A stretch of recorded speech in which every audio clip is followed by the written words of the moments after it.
Hey, what is going on, everybody? I am here.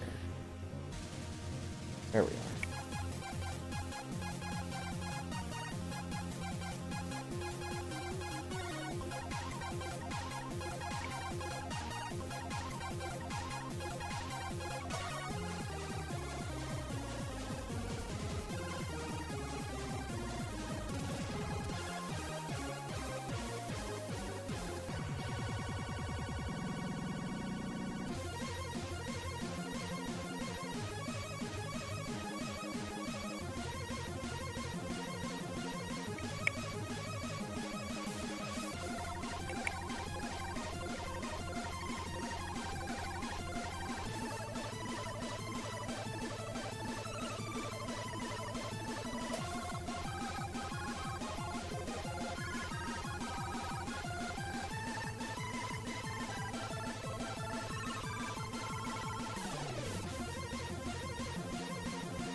I'm getting so many doubles.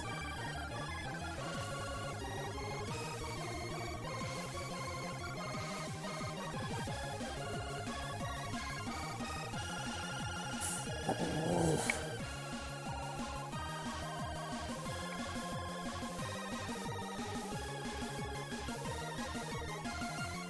We did it. Nice. The first victory for Pride slots. Got triple gender fluid pride. Yeah.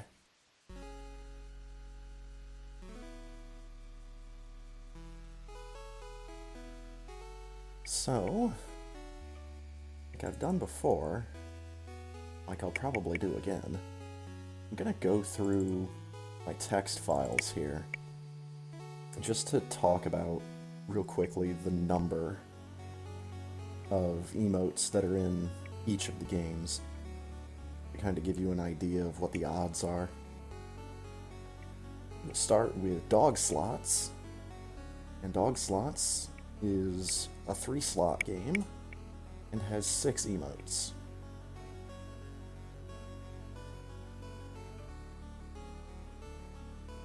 Food Slots is a 3-slot game.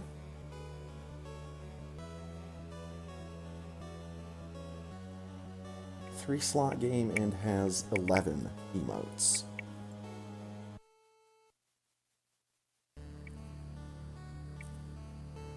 I feel like I should be writing this down.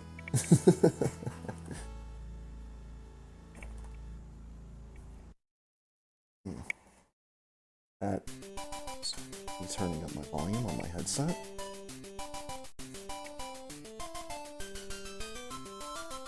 Alright, so from the top,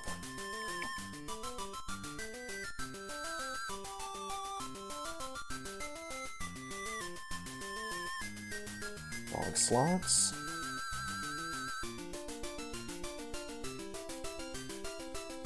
three slots, 6 emotes.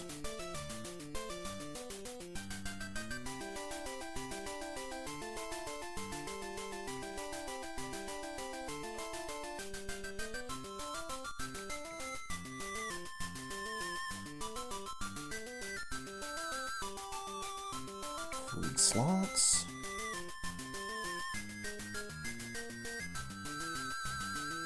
Slots for what? 11 emotes, I said? I'll check. 7, 11, yep. Head slots. Oh, this is big.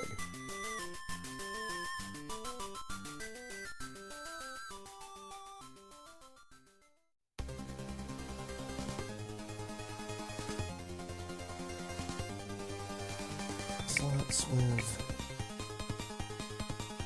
6.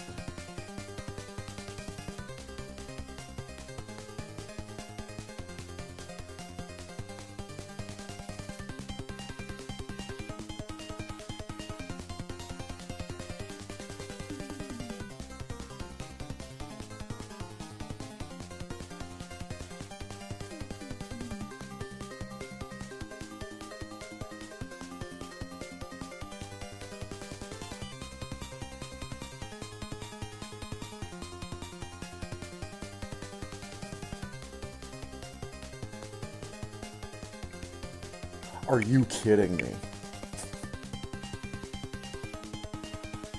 I don't know how I managed it, but Head Slots has 69 emotes.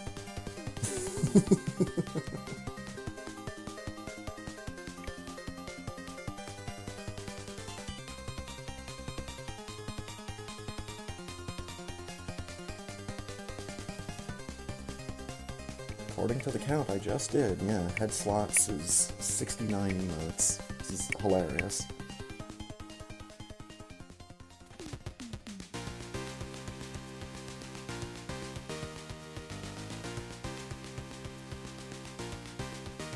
And Kappa Slots. 1,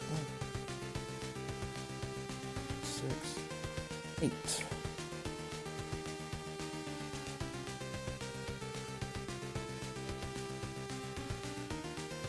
Slots.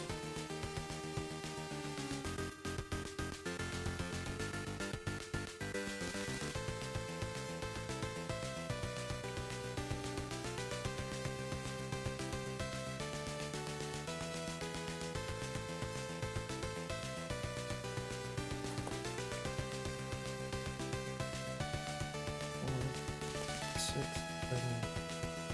7, 10. So it's just a little bit easier than food slots.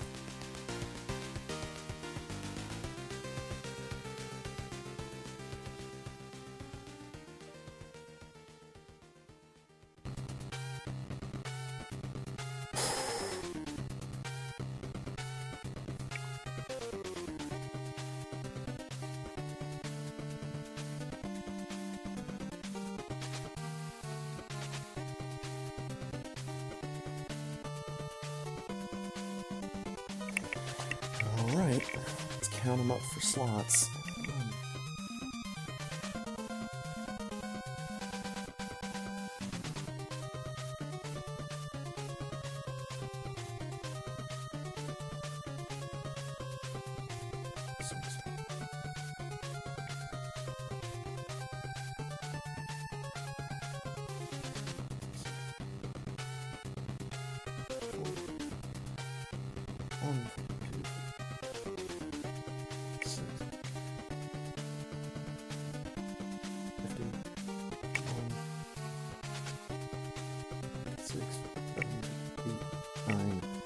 60.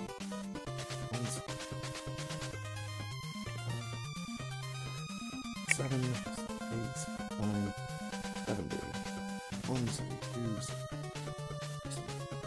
6, 7, 8, 78.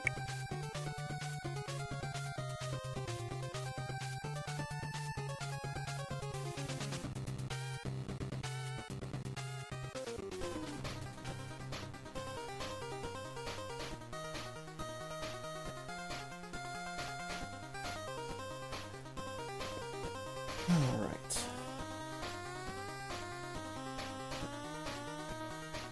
And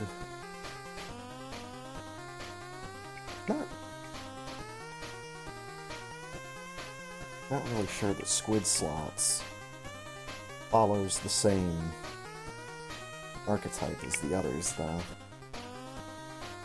since it has a very particular win condition. But that's only 4 emotes.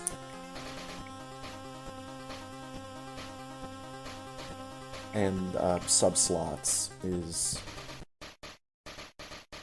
currently not active.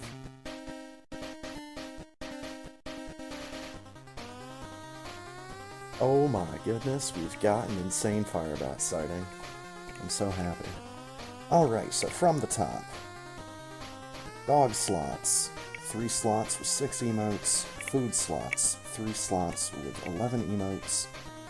Head slots. 3 slots with 69 emotes. Kappa slots. 3 slots with 8 emotes. Pride slots. 3 slots with 10 emotes. Slots. 3 slots with 78 emotes. Slot 5. 5 slots with 78 emotes. And Squid slots. 5 slots with 4 emotes. So, looks like dog slots is the easiest, followed by kappa slots, fried slots, food slots, and then it gets kind of murky. We won't count squid slots since it has a quote-unquote official and unofficial win condition. But then it would be head slots, then regular slots, then slot 5. And of course, if I ever decide to do big slots, that will be the big bad. Quite literally. Because that'll be whatever the hell 69 plus 78 plus 10 plus 8 plus 11 plus 6 plus 4 equals to the power of 5.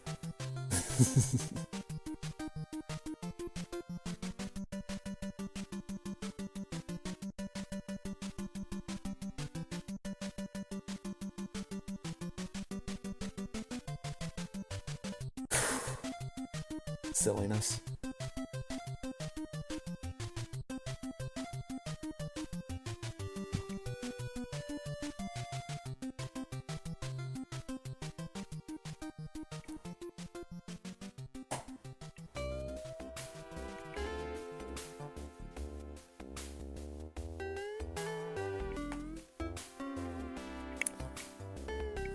So, the past couple days, I decided to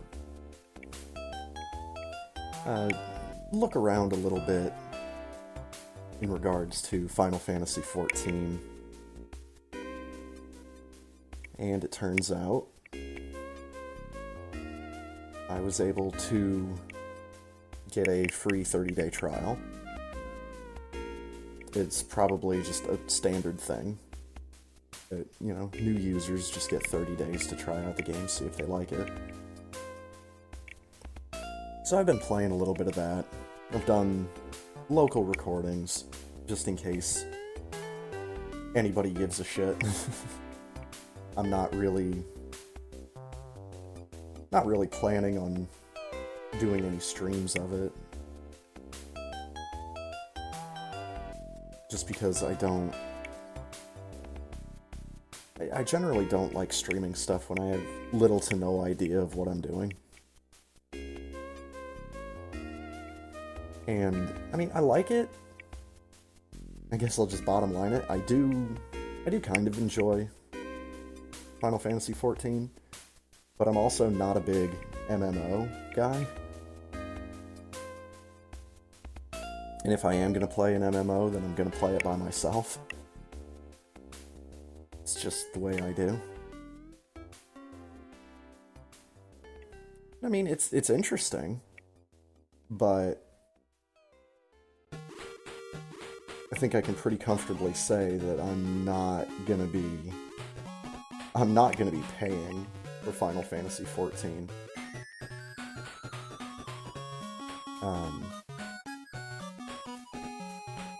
This is why I liked DC Universe Online, this is why I like Dungeon Fighter Online, this is why I like MapleStory, and a handful of the other MMOs that I found on Steam that are just absolutely free.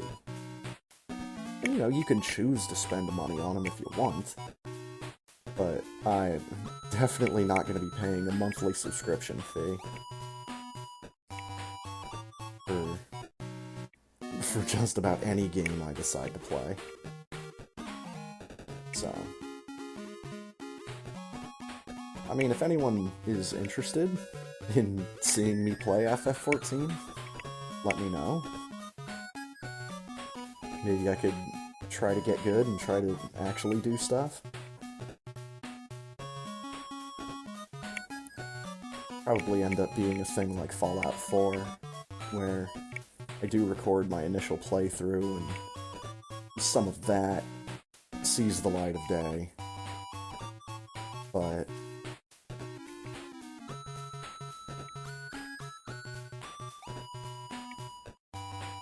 definitely, especially since they've got a level cap of, what, 35? And it's what, just the base game? I don't know if the first 2 expansions are included in the free trial. Probably not. Pretty sure Shadowbringers isn't in it.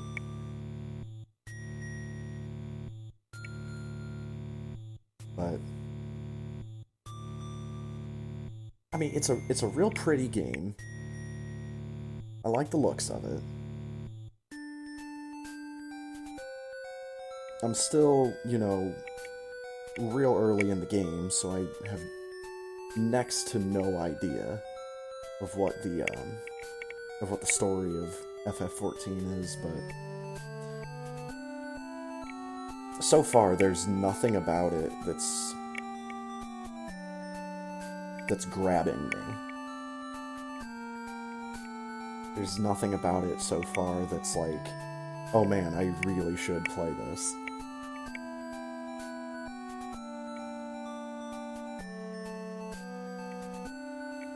It's one of those situations where it's kind of like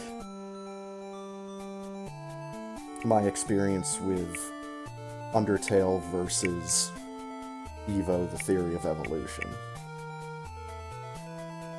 I've seen enough from both of those games that, well, I've seen both those games in their entirety, and I've seen enough to be spoiled on both games, but it was just something very, very simple. I actually wanted to play Evo, the Theory of Evolution, and turns out I learned by playing Undertale that I really don't want to play that game. Because the way that I want to play the game is, you know, overly difficult in my opinion, and fundamentally, I'm not gonna say broken, but they do some stuff wrong, in my opinion, with the battle mechanics. Namely, if you're going to push left to deflect a bullet that's coming in from the left, and then you need to deflect a bullet that's coming in from the right, your shield should not take the extra time to go to the either up or down position. It should snap. This is my opinion. I don't make video games. I also haven't made a fucking critically beloved masterpiece on anything, so.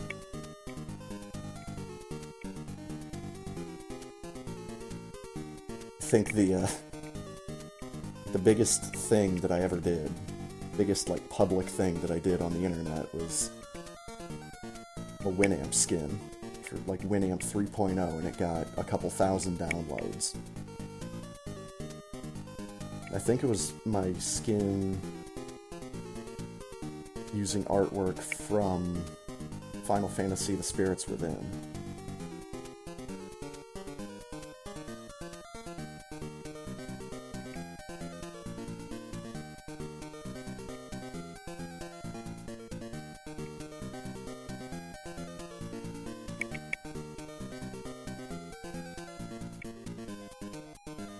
So,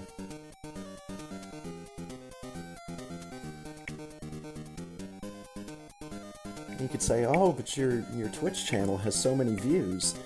I guarantee you, like, half of those views are me opening up my own channel to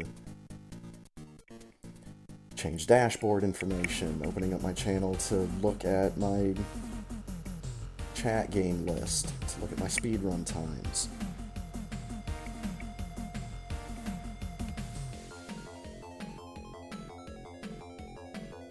So that's not it's not an accurate depiction. It's one of my favorite things. I was when I say favorite, you'll understand in a second. I was watching a video on YouTube from the Nightmind channel, and the guy was he was basically hailing the Everyman Hybrid web series, talking about the number of subscribers that the channel has, talking about the number of views on some of their videos. And he started comparing, or he started like making these comparisons, saying like, oh, if we were to take all of these views as individual people, they could fill up a football stadium and then some. Here's the problem with that. A number of those views are repeat viewings from the same people.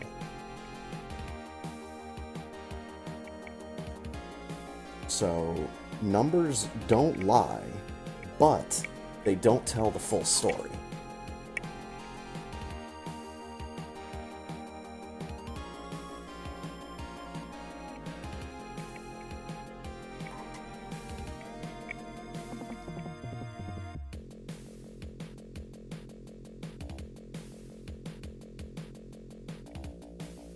Looked like my control key was stuck up on one side. That was really weird.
Okay, let's get ready to get ready.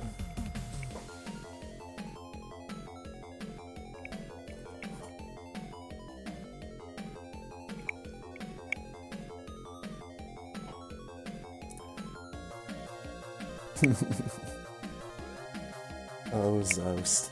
He's doing stuff with Crockemeyer.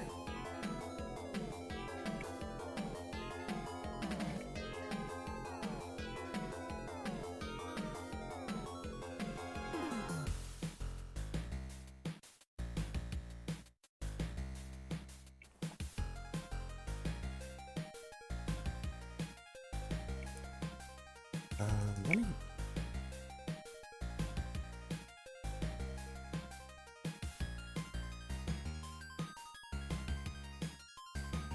Okay, I just wanted to make sure I was in the right folder.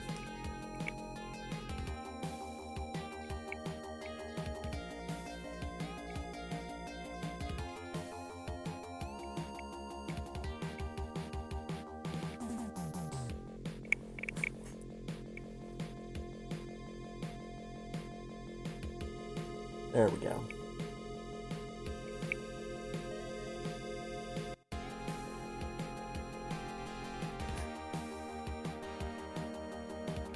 Zost is continuing to do stuff. There we go.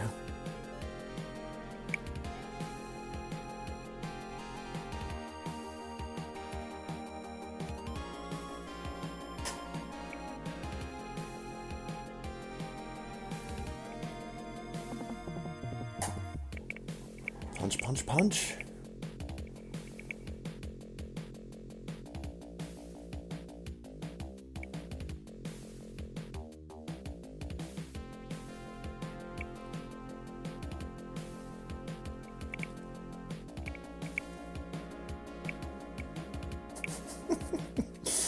God, man.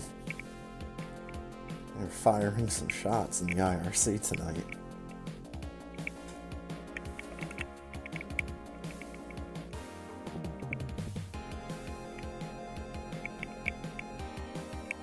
Scuffed hand cam. Yo, what's up, Firebat?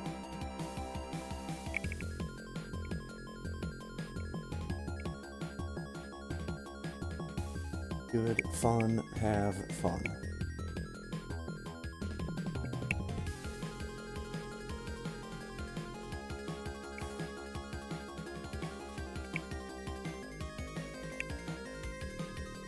I thought something was going on my phone, on my background stream. I'm watching Zoast. But then I realized it's just his hand cam. He's just got these hands floating around on the menu because there's no HUD because he's in the menu.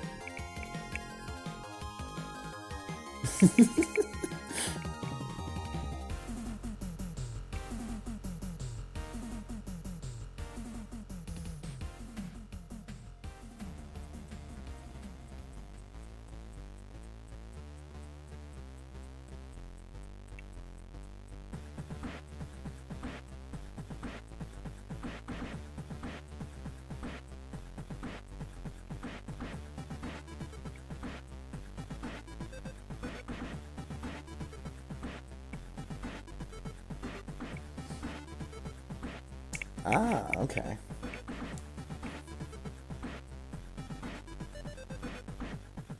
He was in for a little bit before entering the race, so...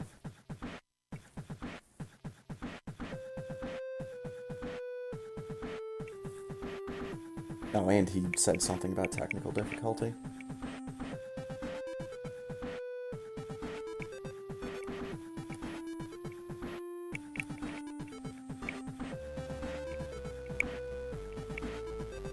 The only thing about starting late is it just means I can't use my actual clock on my computer to tell what my time's gonna be.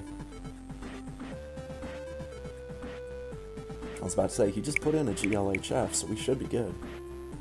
Race bat! 3, 2, 1, it's a race! I'm Mega Man.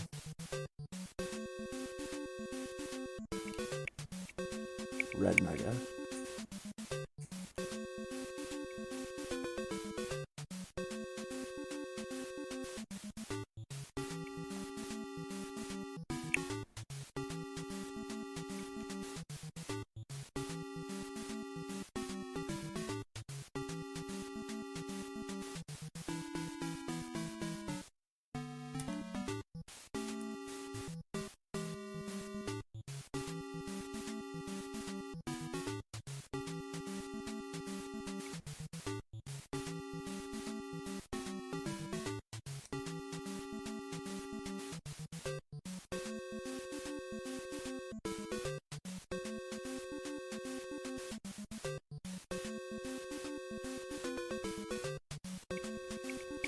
Oh, can I get the palindrome time?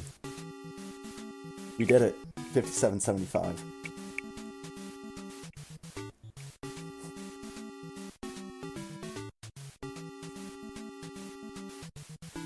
Oh no, dude. Stuttered too much.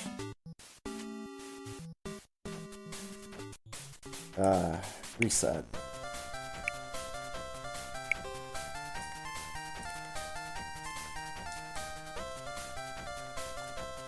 $40.78. I didn't get steamed off screen though.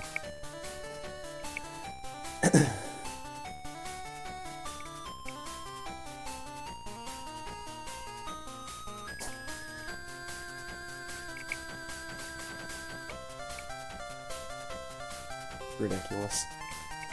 Alright, let's get my other windows opened up. Get my rainwave. Get my chat window.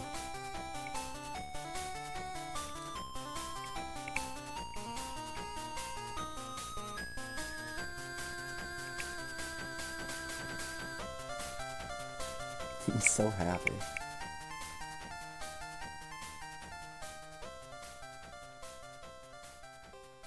Still bumped the door, though. Can't wait to see how quickly my background stream of Zoast decides to... well, let me retry that sentence. Can't wait to see how quickly he overtakes me, even with a stream delay.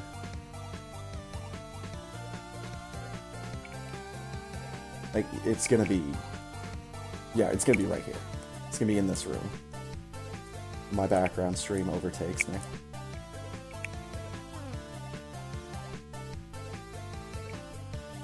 I'm not very far ahead of the background stream.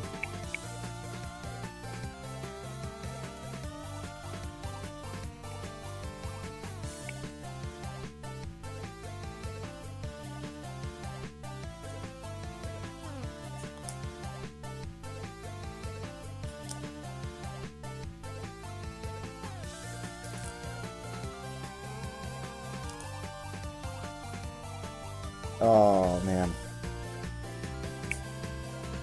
Went through that door transition at the same time.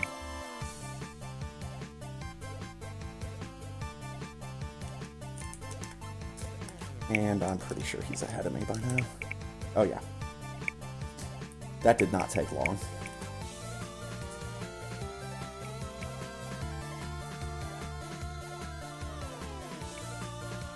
Just got to the top of the elevator. I just got to the top of the elevator.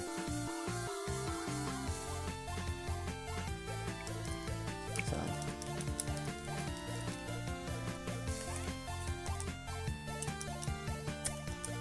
And here's where it goes to die. Cute little CWJ, though. Didn't plan on that. Oh, yeah. Dream is dead.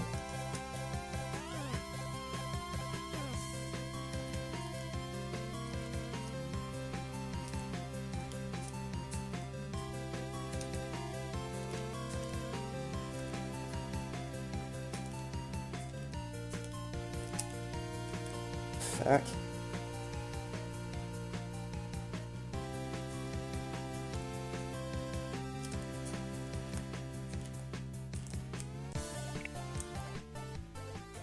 Although, I talk about the background stream being far ahead of me. Here's the thing. I still probably have a higher likelihood of actually completing the run. Because I don't do as much risky stuff.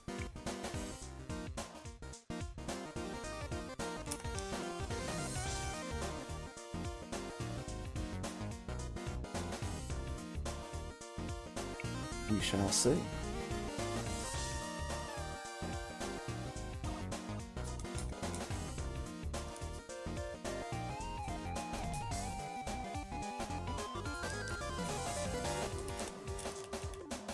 Pretty good fight.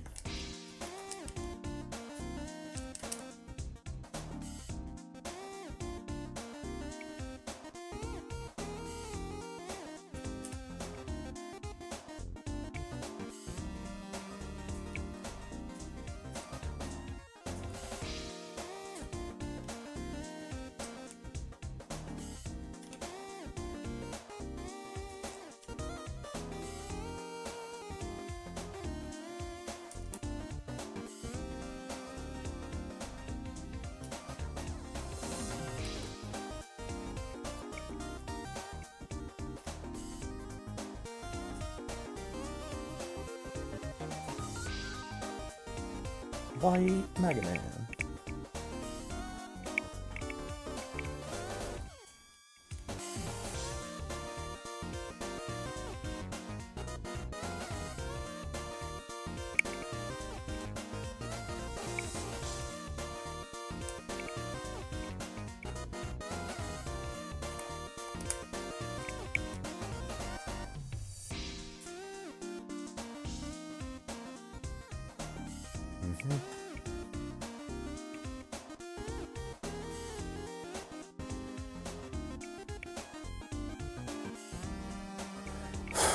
Alright. Didn't fall off the elevator.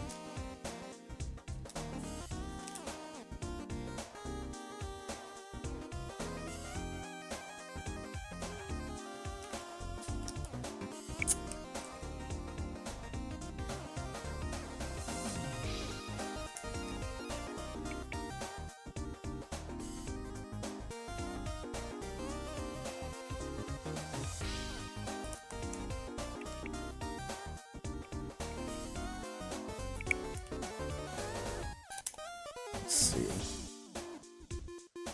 What else have I been wasting my time with lately? Well, ever since I was reminded by another YouTube video of the existence of an older anime called Lily Cat. It was a movie I'd seen when I was younger on the Sci-Fi Channel. And I'd kind of forgotten about it. And it's basically the anime version of Alien Meets the Thing. So it's definitely got some intense action. Especially for someone like me who was pretty young. I don't know. I'd have to pull out my abacus. Try to remember how old I was the first time I saw it.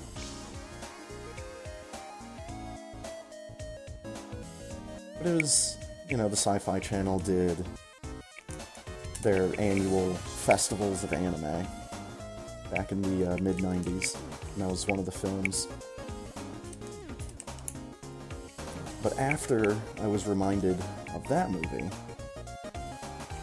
you know, I decided to sit down and watch through it, because it had been long enough that I'd forgotten a bunch of stuff from it.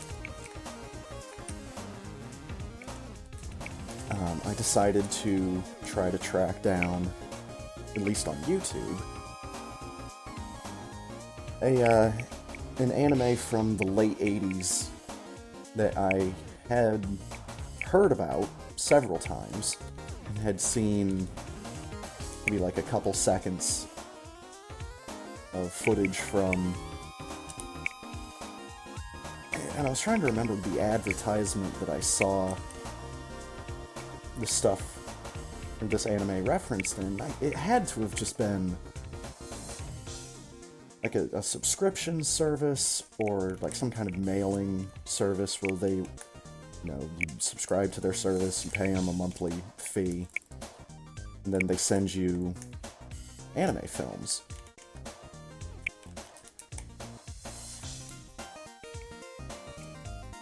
And it had to have been, you know, from the same time period as seeing the movies on the Sci-Fi Channel in the first place. It just makes sense in my head that that would be where, you know, in a commercial break during the anime festival, that would have been where I would have seen this ad. But the movie that I'm talking about is called Wicked City. And the art style of that movie, I think it's the same guy that did like Demon City Shinjuku and too early, and a handful of others. But Demon City Shinjuku was the one that I was familiar with.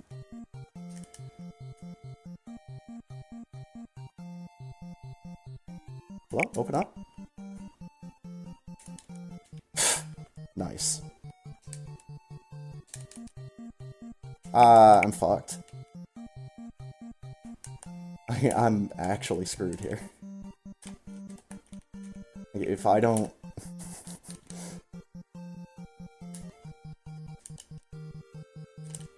If I don't fucking shape up, I'm going to die on Kraid.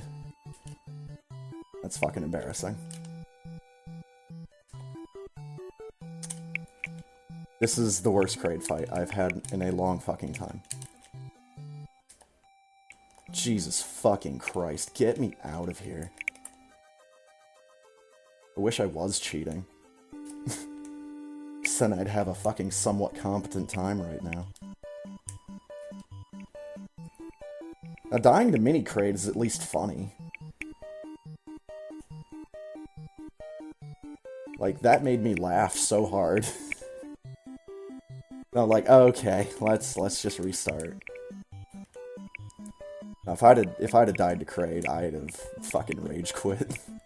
It's like, nope, I'm not doing this shit right now. I'll be back at 10 for Rocket Ship.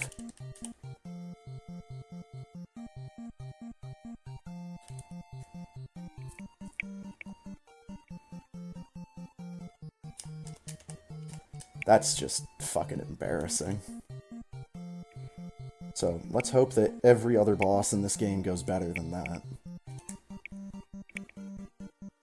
Anyways. Like an E-Tank yarmulke. Not really wearing it on the majority of his head, kind of just on the back of it.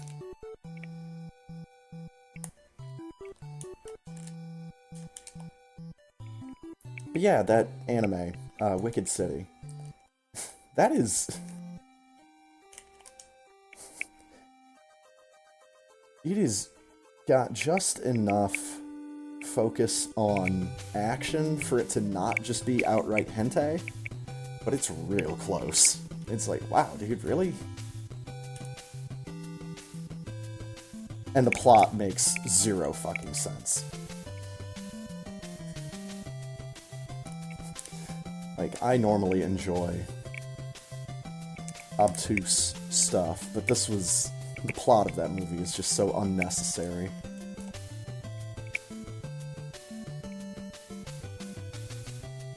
So, spoilers, if anybody gives a shit, for a fucking movie from the late 80s.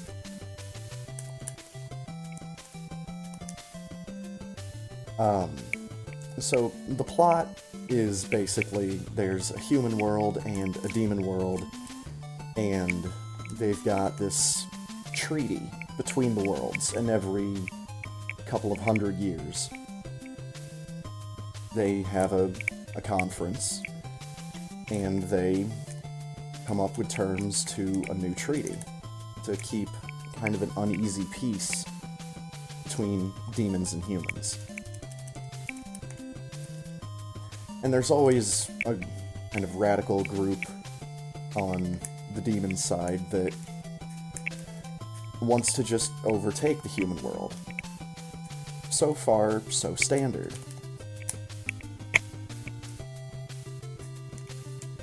Then they've got these bodyguards that have been assigned to protect this certain individual. We'll call him Master Roshi, since that's basically what he is. But apparently, this guy is super important to the treaty proceedings. That, you know, they will not be able to come up with a new treaty unless that particular guy is there. Okay. So they send a bodyguard from the human world and from the demon world. And the bodyguard from the human world is the main character of the story.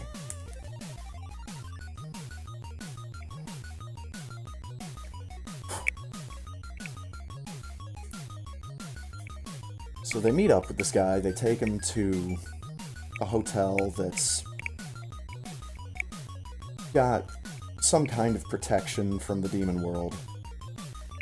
But as they come to find out, it's not enough. Some demon ends up breaking in, kicks the ass of the main character, kicks the ass of the guy at the hotel that's like working there, and basically kicks the ass of the demon world bodyguard as well. And if I haven't already mentioned, the bodyguard from the demon world is female.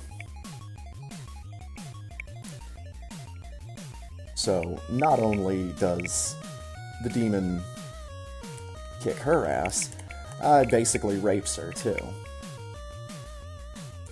Great.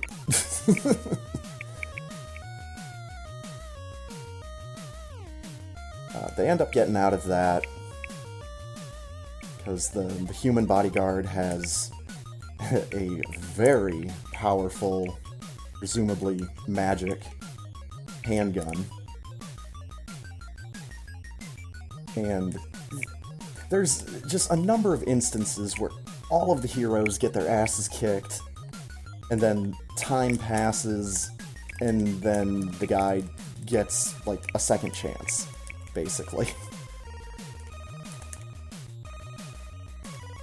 You know, it's like he gets to do the fight over again, but this time he knows what he's up against. So, they end up getting out of the hotel.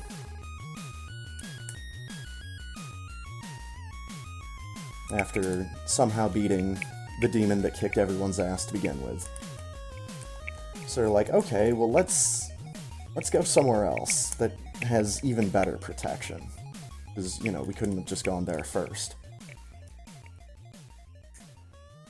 But on the way there, they're confronted by another demon.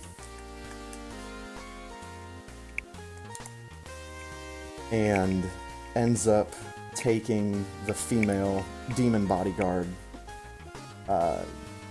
hostage.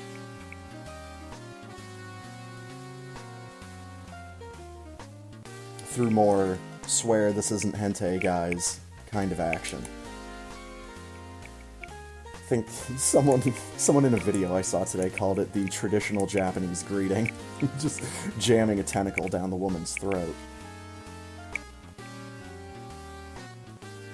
But then, you know, she uses her magic, demon magic, ends up getting away from the thing, but then there's more demons that show up while everyone's knocked out, take her hostage, blah blah. They goad the human bodyguard into a trap with the idea of trying to save the girl. But in doing so, he is supposedly abandoning his mission to protect this super important dignitary. Don't worry if this doesn't make sense. It didn't make sense while I was watching it.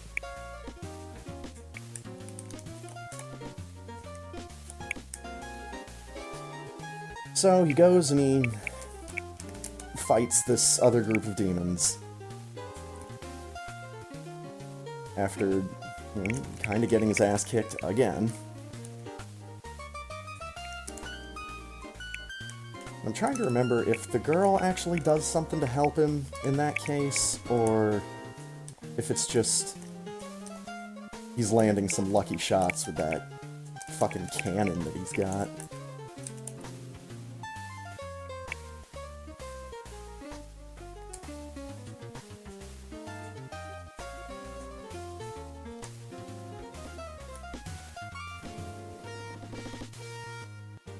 So, anyways, long story short, he ends up beating those demons, getting the girl back. But then when they get back to where they left the dignitary, they find that the main character's boss is there, and he's really pissed that they just abandoned this guy. So he basically just fires him. Just says, you're off this job, get out of my sight. So the main character and the girl, the two bodyguards, they're just like, okay. So they leave, and they're just driving off.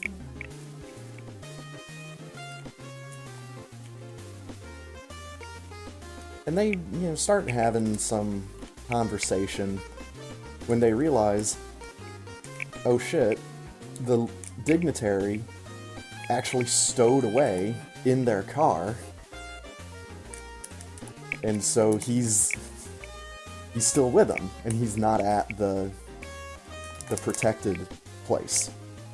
So they're like, well, shit, what do we do? It's like, well, we've got to turn around and take him back. In the process of doing so, if you guessed, another demon attacks them and kicks their ass mercilessly. You'd be right. Another demon shows up. This one is actually from, like, the first, I don't know, 10 minutes of the movie. Some kind of crazy spider woman. So she shows up, kicks everyone's ass, and then just kinda dies. You don't really see what kills her. So it's just, oh, okay. Well, they're out of that. And then there's like this weird kind of dream sequence with the two bodyguards, and they don't like really realize what's going on. And then they end up having not tentacle sex.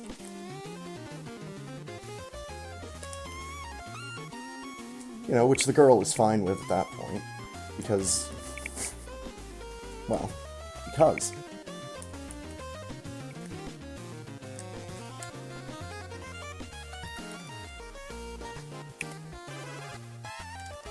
But then they find out they're in...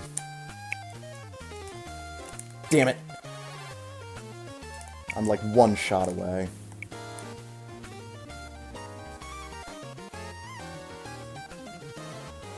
They find out they're in a church, and the dignitary is there again, and he's kind of telling them stuff that's going on, and we start getting a little bit of backstory about the humans and the demons and the treaty proceedings and all that. Then, in what comes as no surprise to anybody, another demon shows up.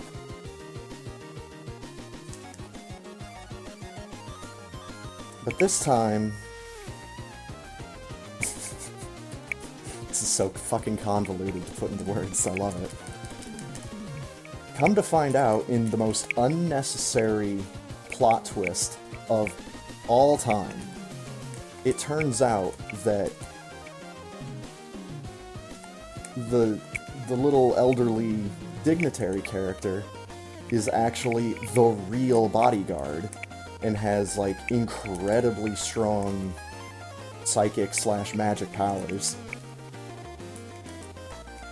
And, well, he's the real bodyguard for the main character and the girl. Because, as it happens, as it's revealed in, like, the last fucking 15 to 20 minutes of the movie, they are the first people of their respective sides to be biologically compatible to make a hybrid between human and demon.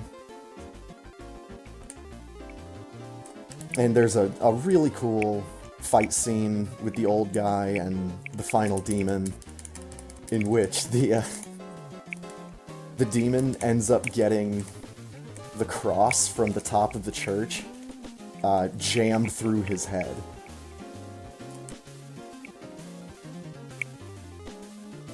So that's a pretty cool set piece. Like, all the fight scenes and all the action scenes are really well done. And the anime itself, you know, like, the art of this anime is really good. but it is so fucking convoluted. And that's basically the whole story. Is these guys are lied to and conned into thinking one thing along with the rest of the audience, and then in the final fucking 15 to 20 minutes of the movie, the real story is revealed. And what?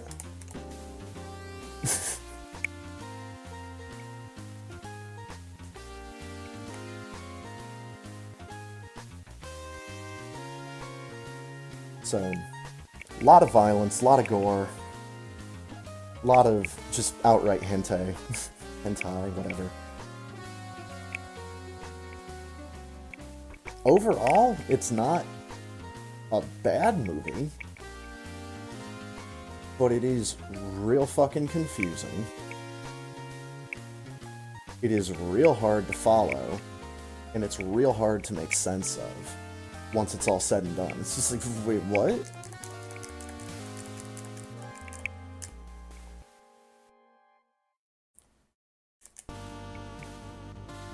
By kind of the opposite token, the other movie that I know of that was by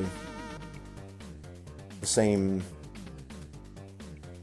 I don't know, art team, director, whatever, Demon City Shinjuku, that really follows more of like an Arthurian kind of story. I just barely missed that missile. Nice. Yeah, Demon City Shinjuku almost feels more like Star Wars. But I was... in the same video I was watching earlier today that was talking about Wicked City, they also talked about Demon City Shinjuku, and the guy said something along the lines of, if you have a movie where you can remove an hour from the middle of the movie and still not lose anything from the story, then it's not that well done of a story. Oh my god, I actually did it right this time? The fuck? Who did I just give my controller to so I could do that right? But the thing with this director is, at least with Wicked City and Demon City Shinjuku, they definitely feel like video games.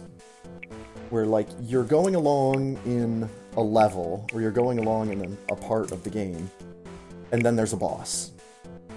And then you have to do some more getting from point A to point B, and then there's another boss.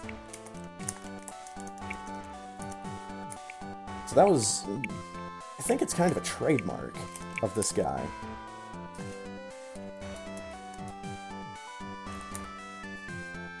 Where he's got, like, a lone hero, or a small team of heroes, mainly just like one or two, maybe three. And they go up against a team of really powerful demons, or villains. But each of the demons is uniquely powerful in their own way, because they've got some kind of gimmick to them. Like in Wicked City, the one guy that fights him in the hotel, I think he's got like a supersonic scream that he can cause destruction with. One of the other ones was the spider demon lady. Another one was more of like a parasite. Another one was a demon in the guise of a human woman that could turn her body into like a liquid. A viscous like tar liquid.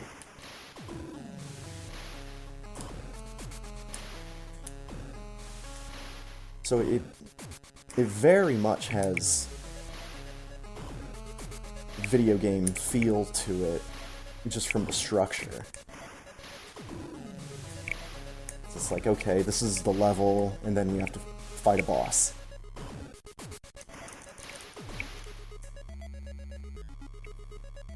In Demon City Shinjuku, they definitely followed that same story. I'm just trying to remember, or that same pattern. Trying to remember the particular demons. There was the big spider one. There's always a spider demon. Yeah, like this big multi-legged demon that has like a big sword for an arm. There's one that uses illusion powers. There's a tentacle monster. Then there was like a little ghost girl that was just like basically like a hatred elemental.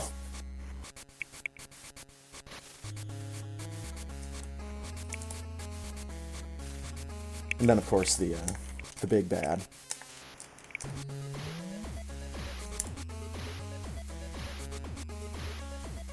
A very distinctive art style for those movies. And the guy's done other stuff, I just am less familiar with those.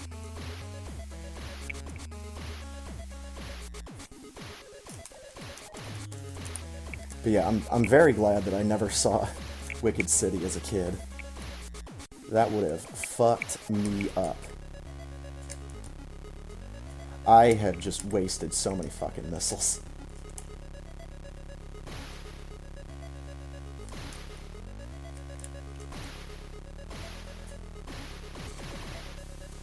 But it also got me thinking. That, and there was a couple of other YouTube videos that I had seen, which got me thinking about trying to maybe put together a list of all the anime that I've seen from back when I was a kid. Because it's not that long of a list.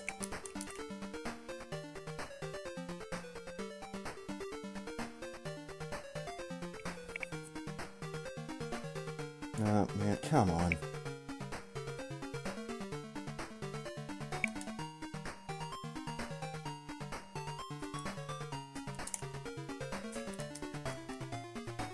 There we go.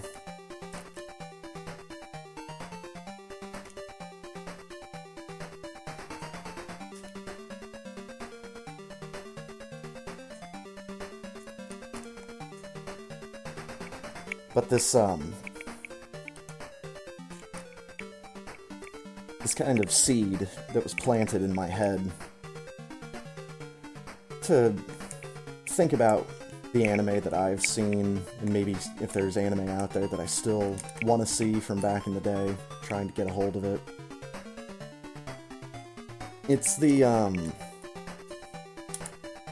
there's an ongoing quote-unquote mystery surrounding, I think it was some old Reddit post, about an anime that somebody allegedly saw somewhere on the deep web.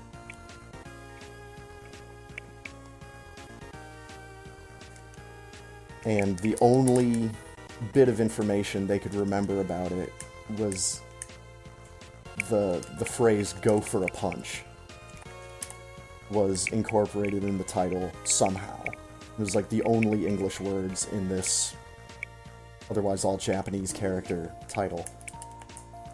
And there's been a couple of YouTube channels that have tried to either help out in the search or to at least cover all the ground that's already been, like, to document all the progress that's already been made and all the stuff that it could be or couldn't be.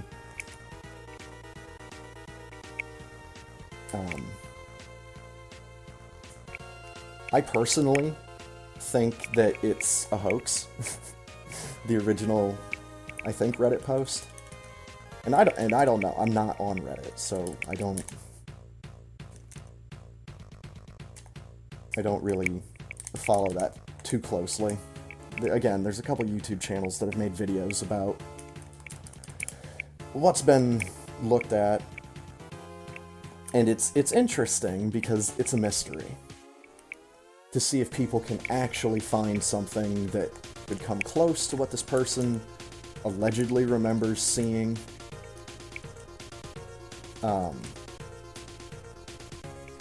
But there's a number of red flags in the story.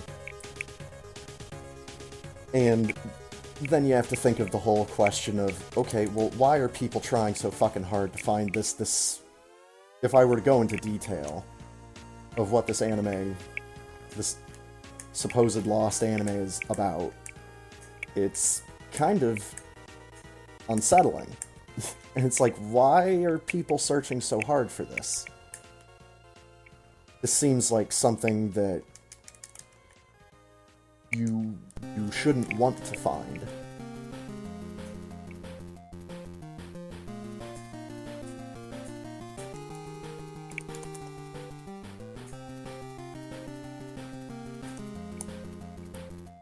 But yeah, it's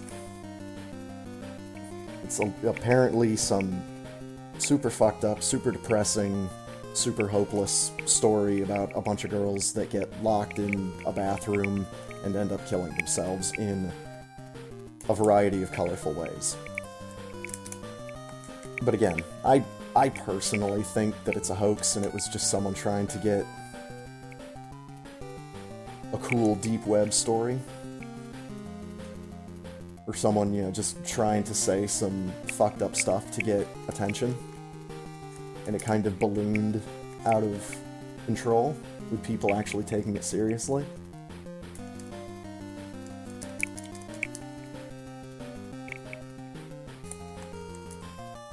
I don't pretend to understand a gore fetish. All I know is Japan is fucked up and they do fucked up stuff with their anime and their manga, so...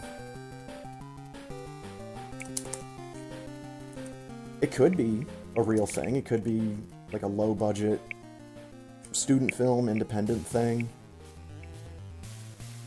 But at the same time, it's like one of those things where it's like, okay, well, what fucking happens when you find it? Is OP gonna have a fucking cry wank because someone found it?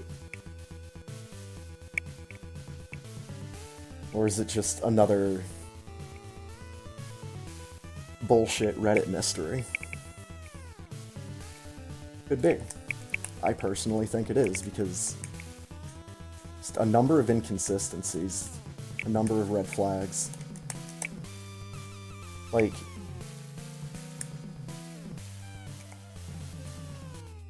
a 4chan user that's on the deep web looking up Guro, looking up gore, hentai, and then he sees something that he thinks is so fucked up that he cries himself to sleep?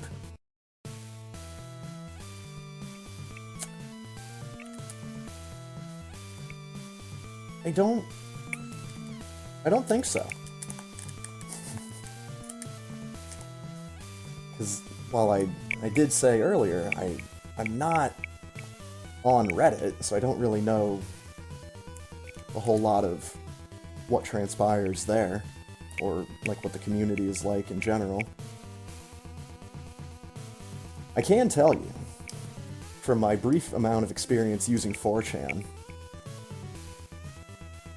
and I would use 4chan basically to get funny pictures or wallpapers.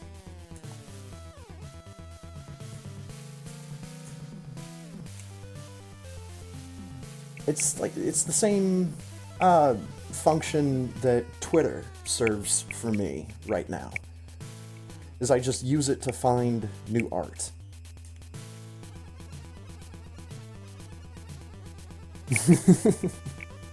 But see, that's the thing. Is I usually, if I was going to use 4chan, I knew what I was getting myself into. Because all I had to do was actually look at comments, and it's like, okay, I should not actually use this website because these people are fucking morons. And sometimes they're morons in the best possible way. Other times they're just ignorant pieces of shit. Sometimes they use their powers for good. These are kind of few and far between, though. Mostly it's just a bunch of people that think they're more cool than they actually are, just fucking harassing people. But, like, I can tell you with confidence, I've been on their random board, B. I've been there once. And that was all I fucking needed. It's like, oh, okay. It's like the Seinfeld gif. Well, that's enough internet for me today. Except you changed the subtitle to, well, I'm never coming back here again.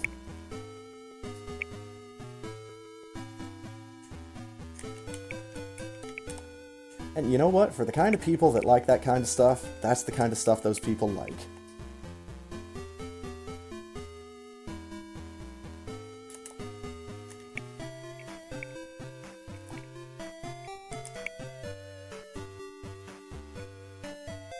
But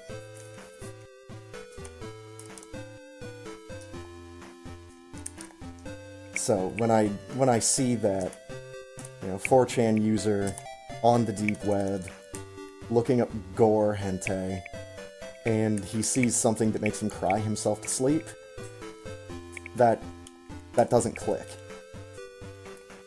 That sounds like someone either making something up or exaggerating.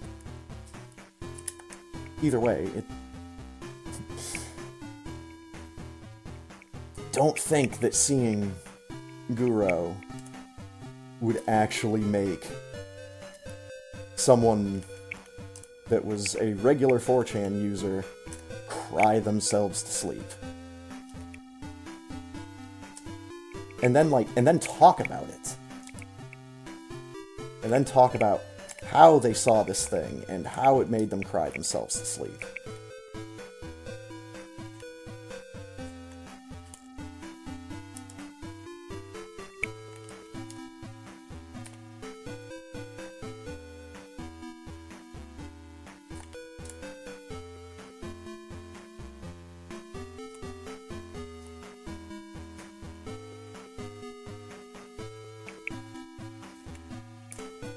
So anyways,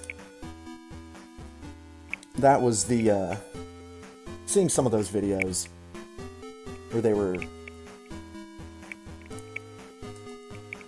talking about just the mystery in general and where it came from and how it all got started. And then the other videos where the guy is basically just going through a list of violent anime from the late 80s up until the late 90s. Just kind of checking them off the list. Okay, it's not this. Okay, it's not this. Okay, it's not this. That's what's kind of gotten me at least somewhat interested in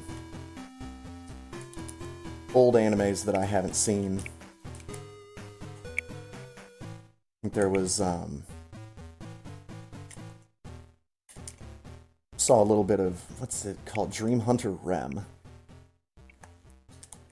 Saw a little bit of that, because that was covered.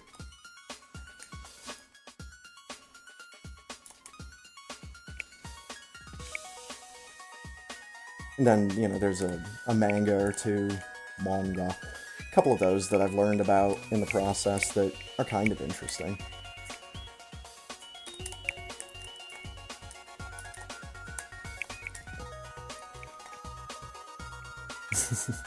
What's going on, real work? Yeah, I'm just kind of stream of consciousness right now. letting the muscle memory do the heavy lifting in the run here. And it shows.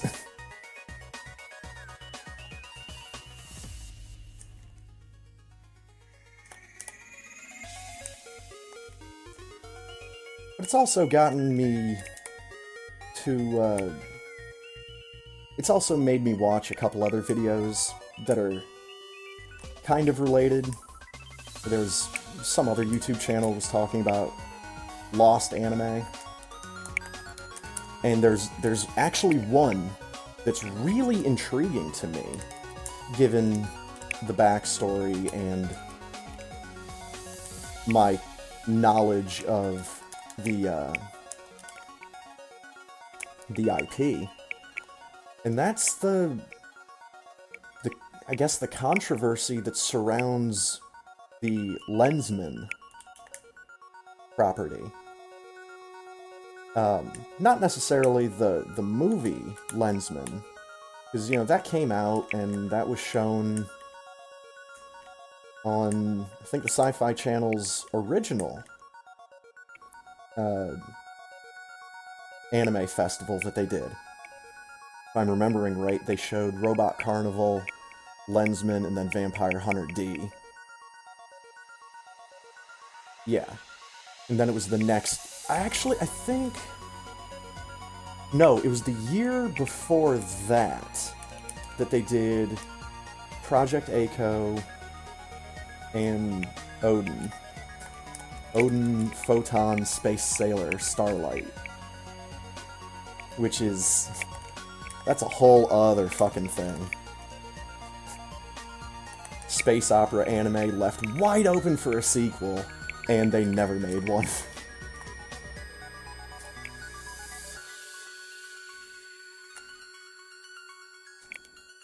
But the thing about Lensman is... The thing I didn't know about Lensman is it was a book. And it's... Goddamn, I'm not even gonna try to remember when the book is from. But it's... That series of Lensman books is considered to be, like, the blueprint for modern science fiction. So influential that Star Wars aped a bunch of stuff from Lensman. Star Wars copied stuff from Lensman.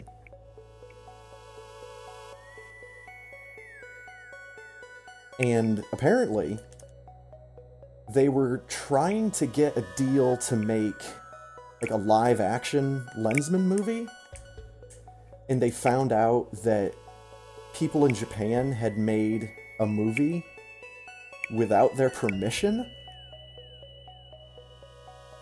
and then they, like, made a TV series without permission. So, whoever is the head of the estate that owns the Lensman property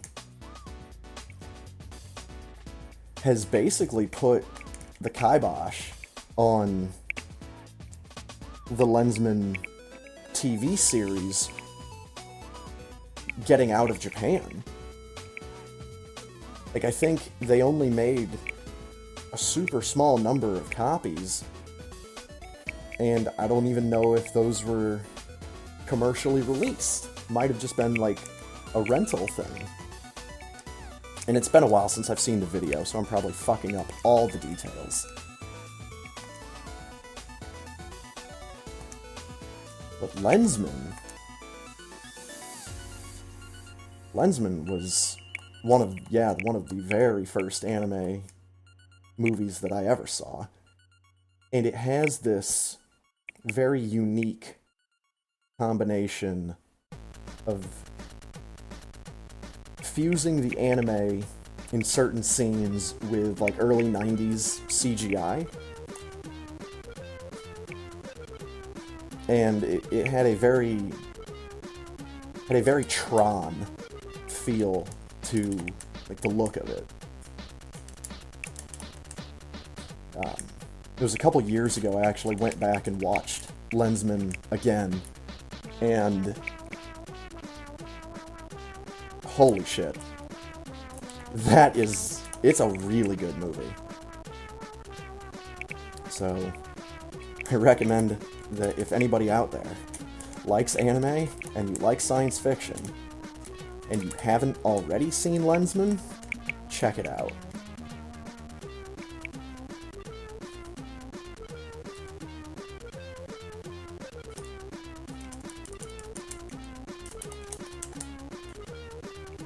They have a really intense, like, chase/escape sequence right around the middle of the movie.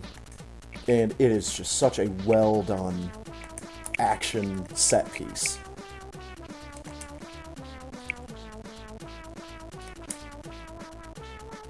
And it really makes me wish they would have done something more with it. You know, whether that be a live-action movie, or,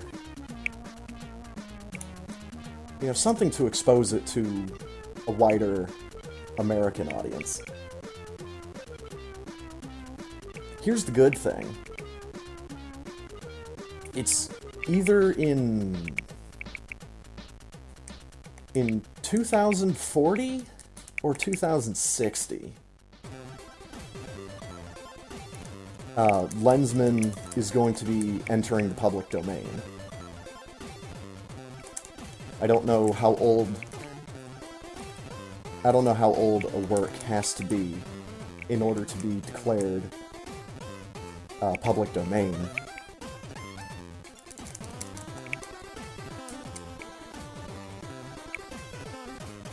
But that property will be in the public domain sometime in my lifetime. So maybe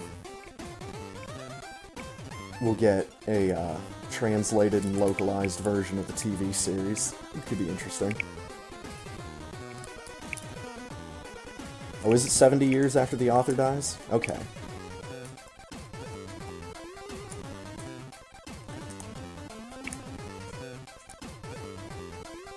And then I'd have to look up when the guy died. Or just rewatch the YouTube video in question.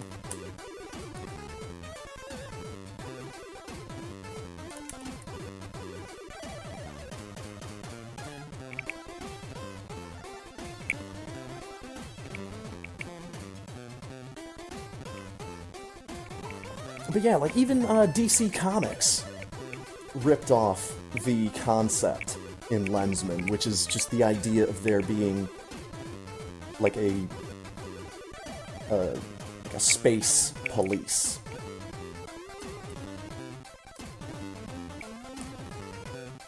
What is the Green Lantern Corps, if not space police?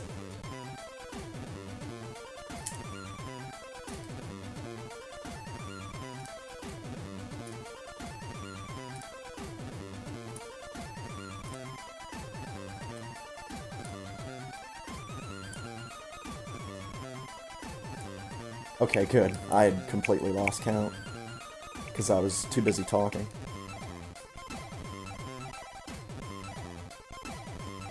Oh, I shot it too early. Okay. My window's clicked on here.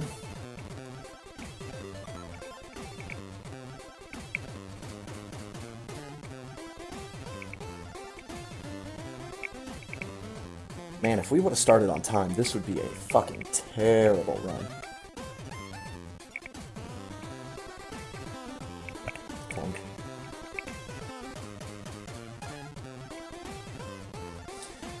But the thing is, when I was a kid, and I saw Lensman, you know, I was a kid, and I was just like, well, this is really cool. There it is. That's a thing.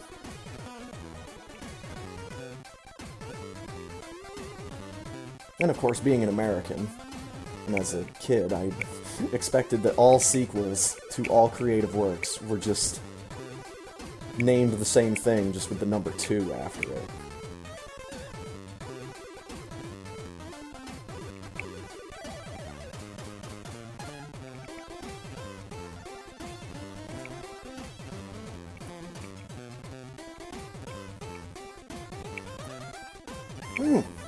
I'm still gonna cut the one. Fucking rock. Let's do this.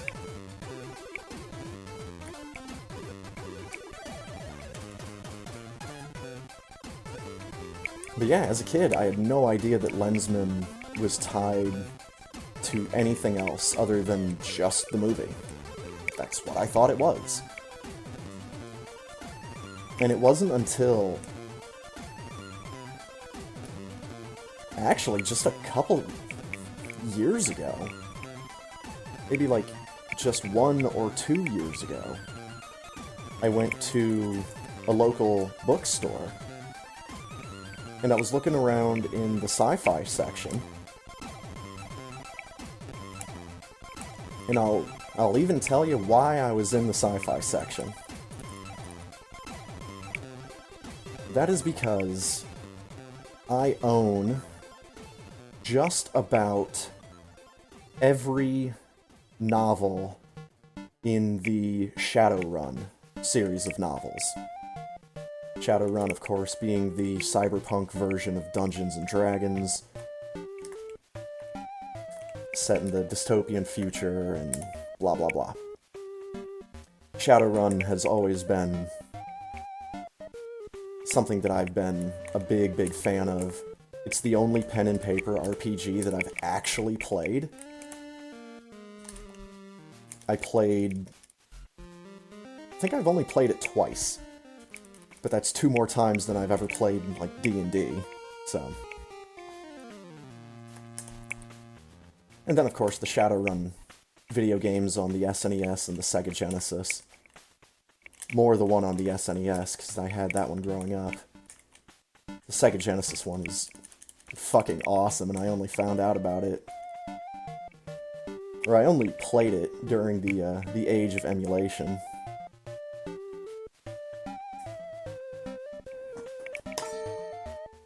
$59.47. Hashtag not last, potentially. GG. Not bad for me running my mouth the entire run. Dude, if I can cut the one based off of mostly muscle memory, and have the worst Kraid fight I've ever fucking had, have to sit through an enrage pattern from Phantoon, had to sit through a couple swoops, the Dragon, Ridley wasn't that bad, and then Embran is what Embran is.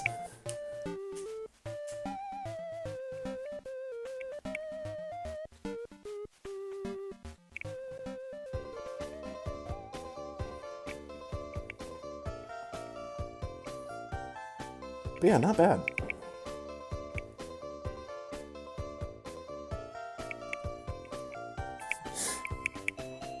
I think I might throw a bit more focus towards the 11 o'clock race, since I've almost talked myself blue in the face.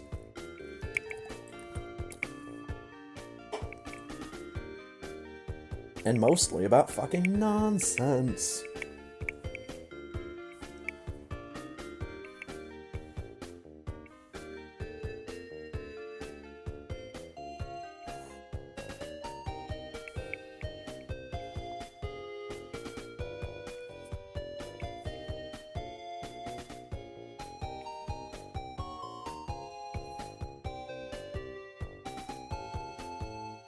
Trying to think what other anime is out there that I need to watch / rewatch. I did recently just rediscover Eyes of Mars. And as I was watching like the first 20 minutes of it or so, before I decided to watch something else, a bunch of memories came flooding back of that movie, because I watched that one a number of times as a kid. But I still think I need to actually sit down and make a list. I need to do a list stream, where I list these animes that I've seen just for no other reason than to get it in one place.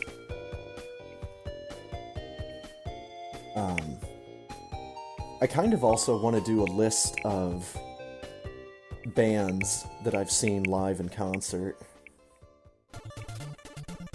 Because trying to do that will take me fucking hours. Thankfully, I think all the lineups for Ozfest have been documented in other places, so that part will be easy. Dear Force!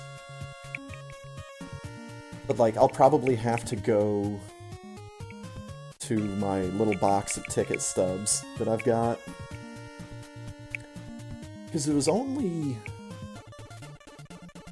in, like, the mid to late 2000s that I was, like, going to concerts a lot and traveling to concerts. I live in Indiana, so there were times I'd have to go to Chicago. I'd have to go to Chicago for a lot of shows. Or I'd have to go down to Indianapolis. Or there was a time I think there was a couple times we were in Toledo, Ohio. I remember that one in particular because I was seeing fucking Slayer for the first time. And Tom Araya, the lead singer of Slayer, between the songs. Slayer is such a weird band on one hand because they have this really aggressive, borderline evil style of death metal. And evil mostly talking about their lyrical content. They have a song called World Painted Blood and another one called Christ Illusion.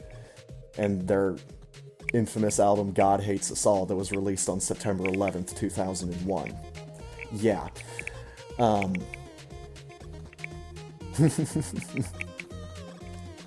But between the songs, Tom Araya is just up on stage, kind of hands by his side, speaking real calmly, real softly, real nonchalant.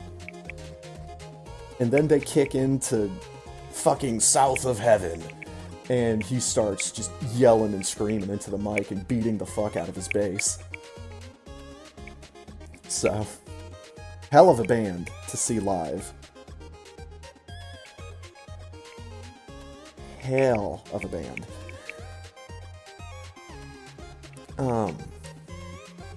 But the reason that one sticks out in my head besides that was one of the things that he said just while they're not playing anything, he's just kind of looking out at the crowd and the crowd's just making noise back at him. He just says, "Holy Toledo." And everyone just kind of laughs. And then it's, okay, here's our next song, let's get that circle pit open back up. Fuck. I think that was in 2003?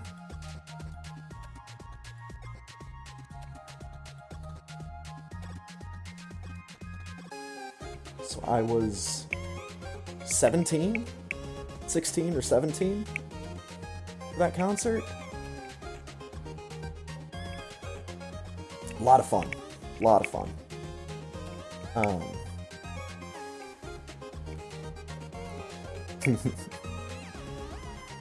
I don't know if I've actually been to Detroit for a concert. There was a show somewhere up in Michigan that I went to. I don't remember where it was, though. Aside from just being up in Michigan. And then there was the year that my brother and I decided to drive down to Tennessee to see Ozfest. And this was after I had already gone to Ozfest that year in Indianapolis. So I think this was 2005. Sounds right. I think that was the year when I went to Ozfest in Indy, and then came back to town, and Godsmack and Metallica were playing in town the very next day. So that was fucking incredible.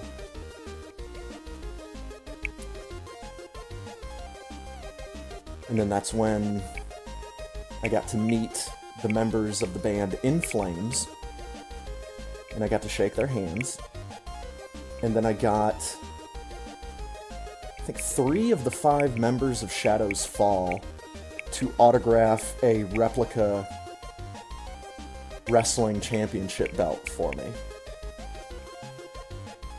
And the lead singer, Brian Fair, even like personalized it with a little quote.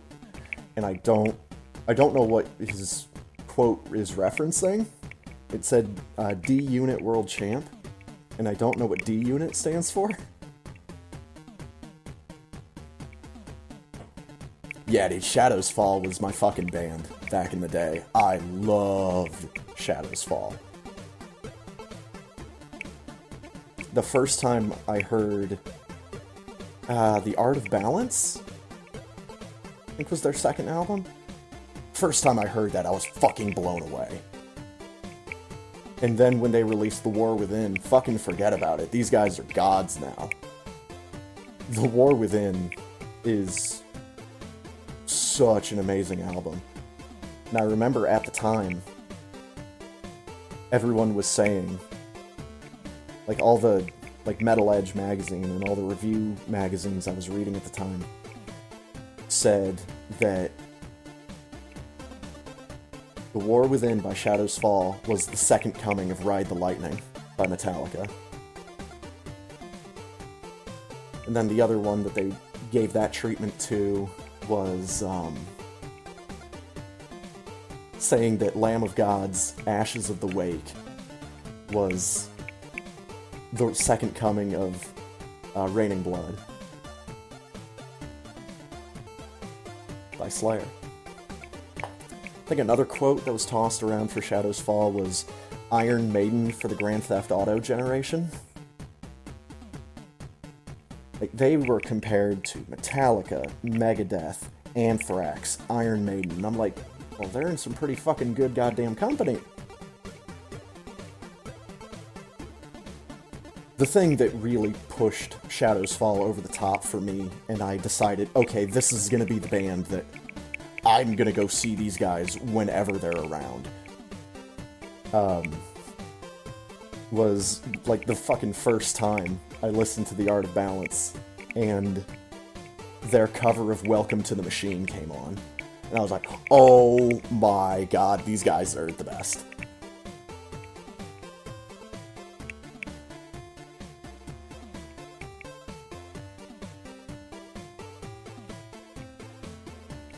Yeah, there's only been a couple of concerts that I've ended up missing.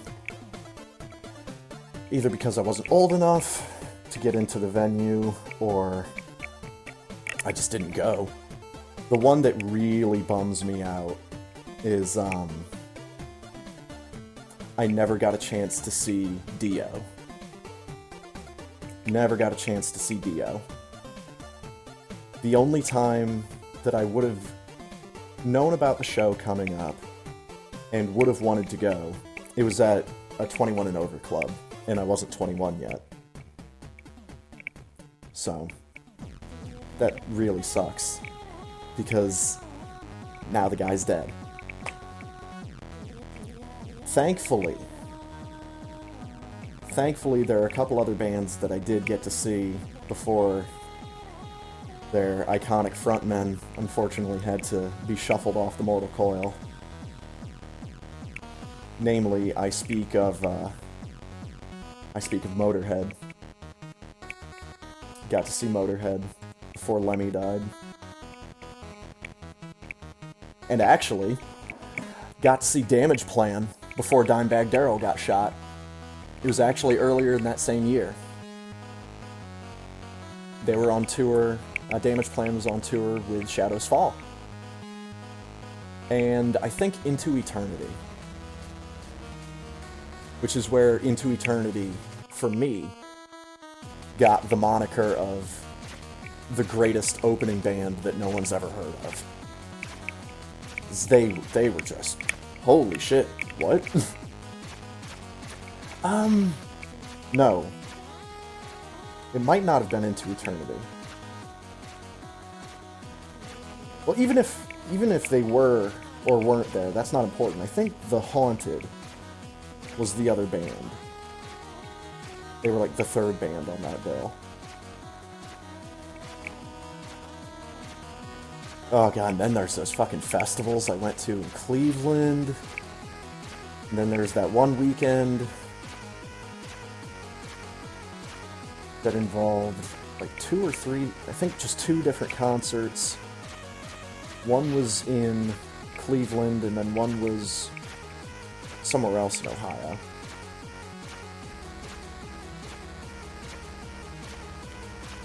Just a ridiculous couple of years. Just so much amazing music being taken in.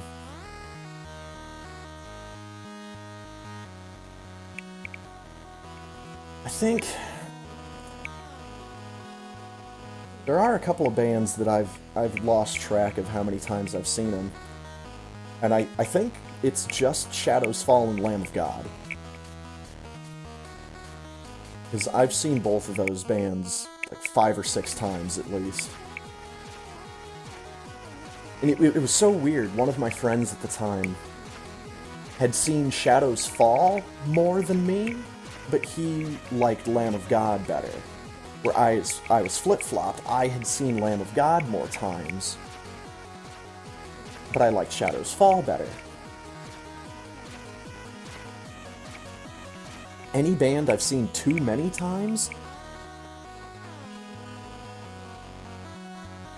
Yes? And not for a bad reason, but it was a band that I've seen like 4 fucking times, and they were never the band that I went to a concert to see.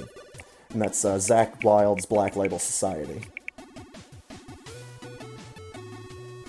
Mostly because Black Label Society was always on Ozfest.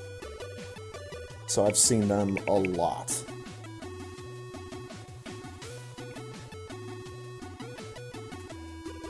And I think in 2005 was right when they had released In This River, which was Zakk Wylde's tribute to Dimebag Darrell. So that song just got so fucking overplayed.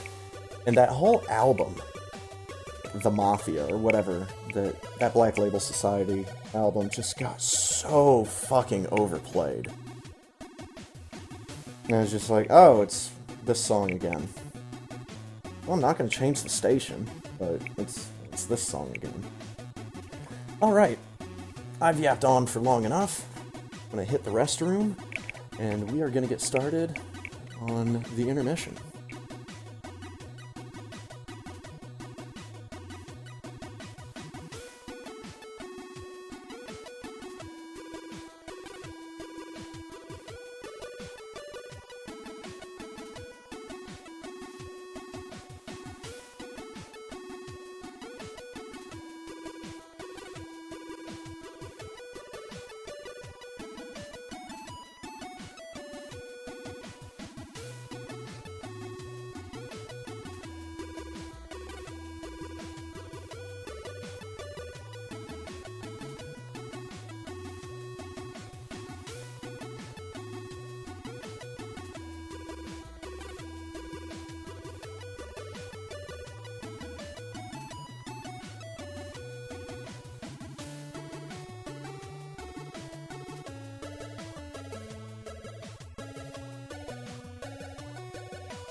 Alright.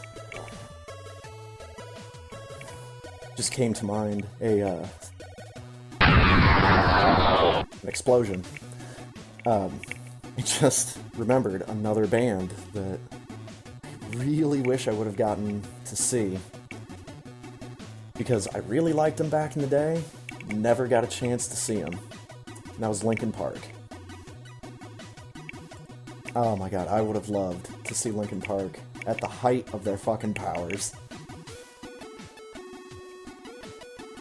Like, when they were on the fucking tour that never stopped for Hybrid Theory. Oh, I would have loved to have seen that. Unfortunately.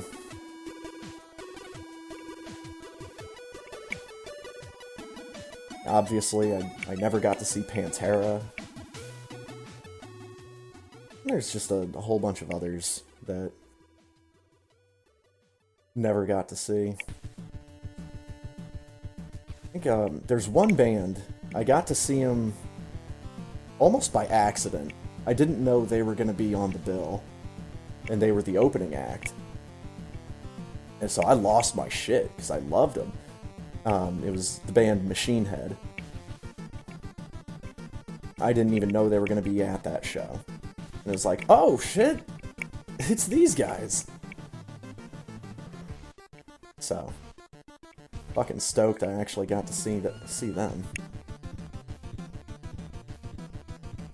Yeah. Yeah, I was ready, willing, and able back in those days to jump right onto Linkin Park. It's weird, like, looking back on it, they almost seem like the Guns N' Roses of the rap metal genre. Like, they were the last band to do that style from that era, and they did it better than just about everyone else,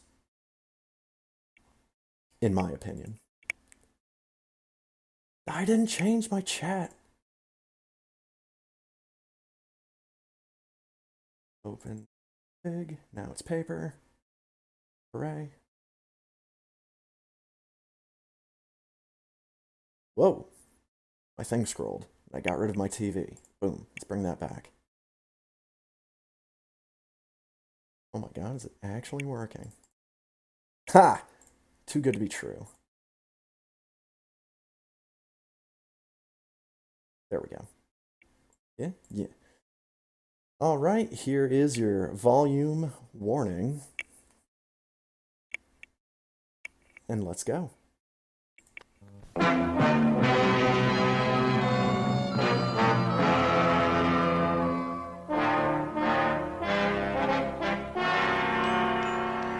Okay, Venus? Okay, Steve. Right. Right. Let's go. go.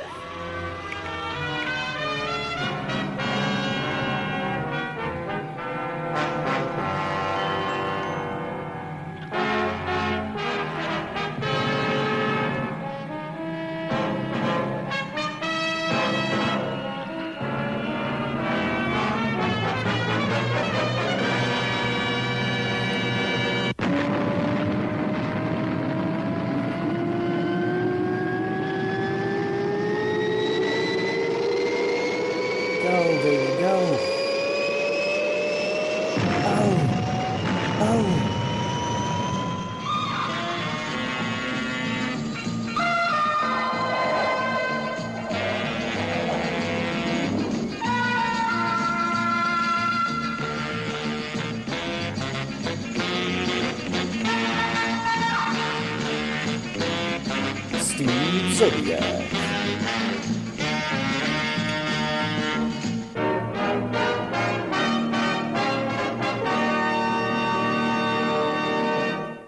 Just in case anyone was wondering, I have also been to a number of concerts that aren't metal.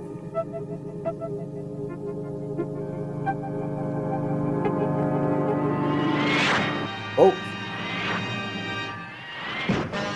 Oh! How's that for an intense opening?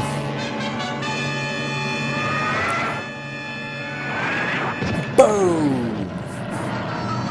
Yeah!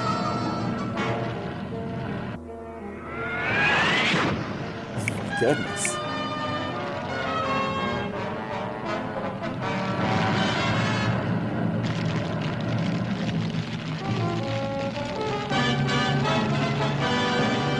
No real forests were burned down in the making of this puppet show?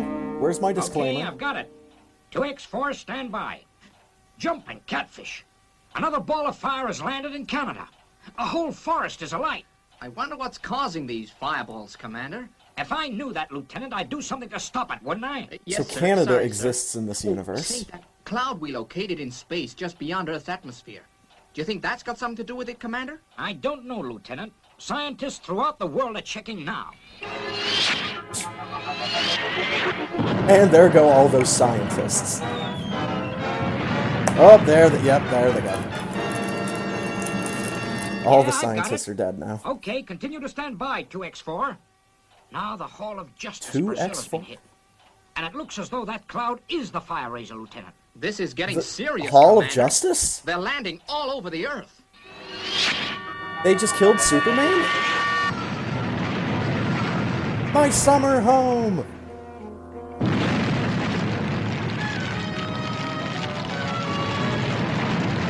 Actually, that person just left their oven on.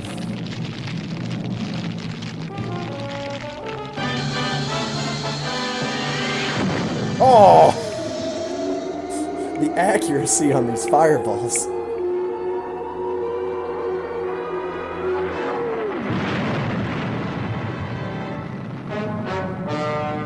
Okay, I've got the position. Roger and out. Aircraft crashed hit by ball of fire. Steve Zodiac is on his way back from Space Patrol, Commander. He's nearest to the space cloud. I know that, Lieutenant. You don't have to tell me where my spaceships are. I was just about to call Fireball XL5. Yes, sir.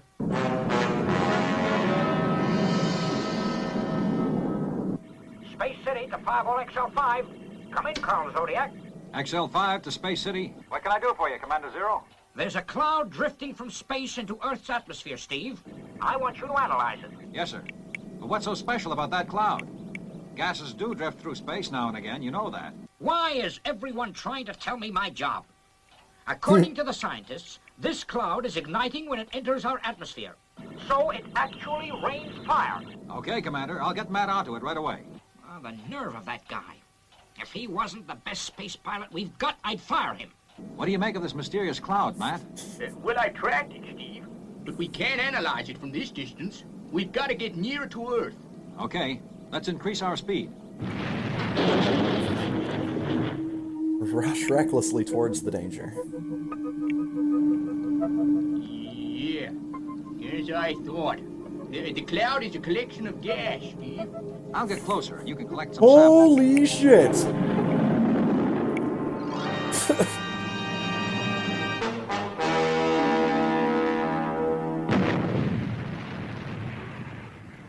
We're on fire. Tail section.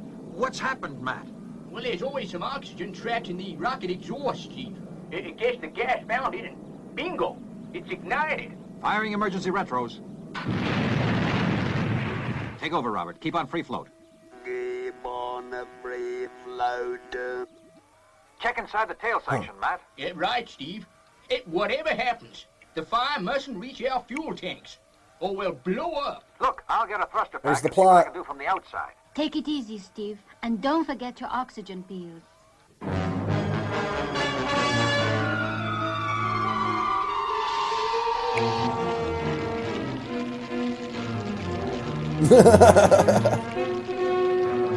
That's what you get for making your spaceship doors out of crepe paper.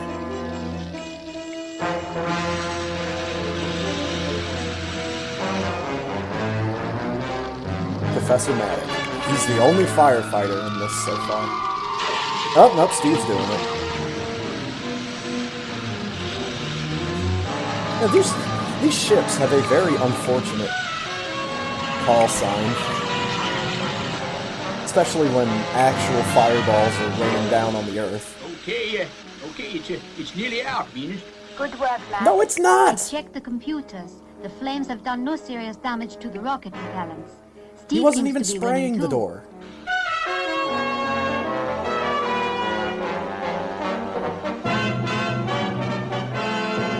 Well, that was a close one, folks.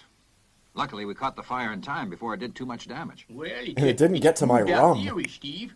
Oxygen does ignite the gas. Will we make it back to Earth okay? Providing we avoid that cloud, yes. But XL5 will have to undergo a thorough check at Space City. Oh no, not a thorough check. Oh no, it's a cloud of gas! And a fireball! Wait.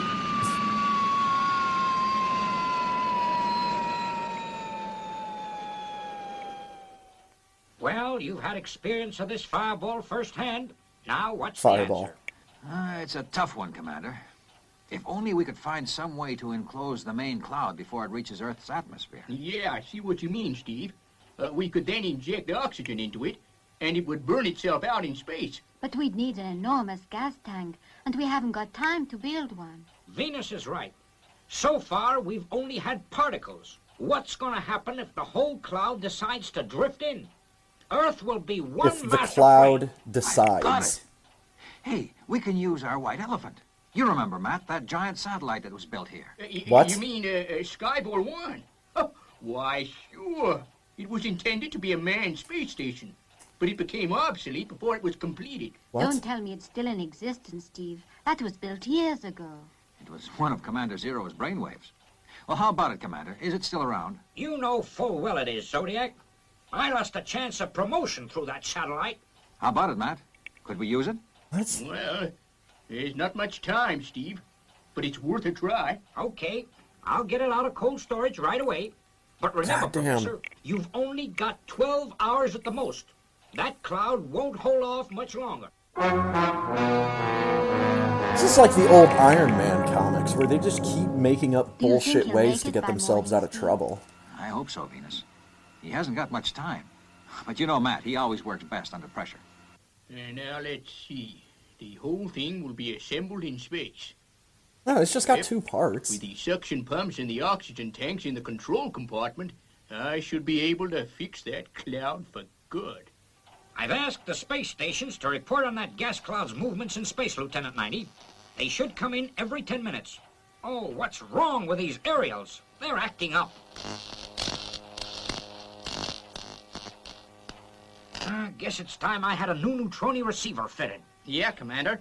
They say the latest model, the D400 Mark 10, is a dilly. I don't know What? how I can be expected to control all our spaceships with out-of-date equipment. What?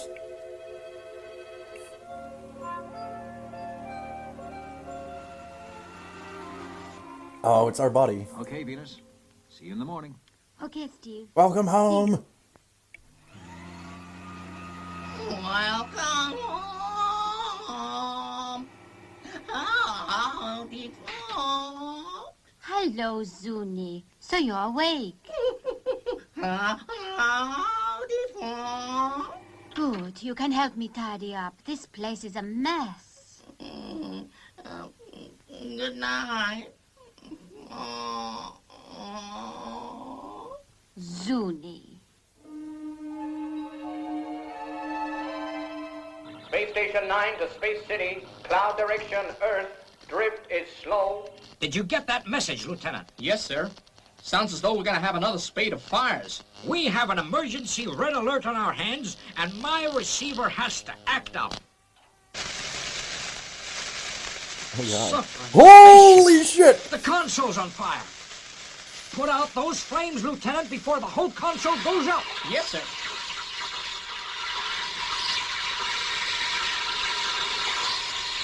Try. Wow.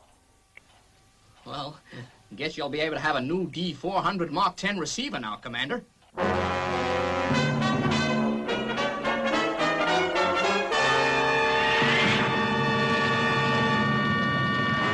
Space City from Station 9. A fireball is heading straight for you.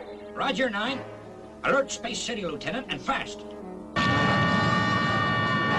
This is Space City Control calling emergency red. Ball of fire heading towards this island. Prospective impact location. This island? Venus. She's on her own.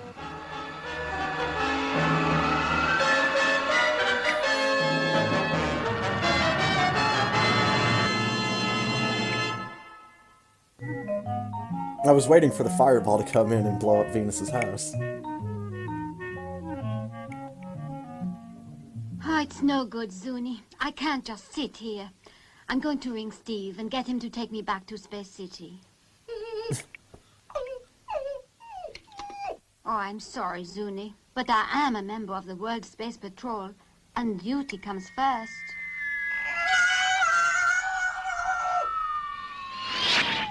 Commander, the ball of fire is heading straight for Venus's beach house.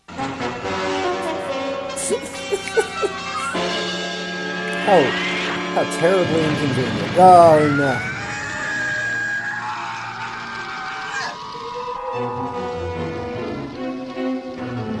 Come on, Zuni. Let's get out of here.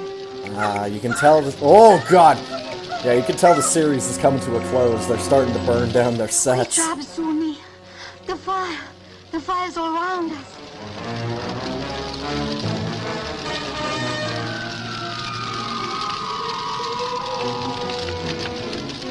This is why you don't fill your hot water heater with fucking gasoline. And she's dead.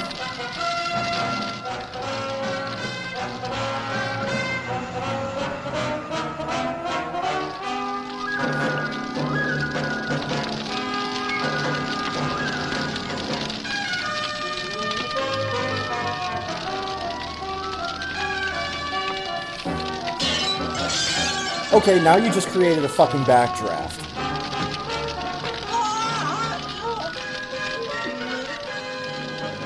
Venus! Venus! And her face is melted. Oh, no, she's fine.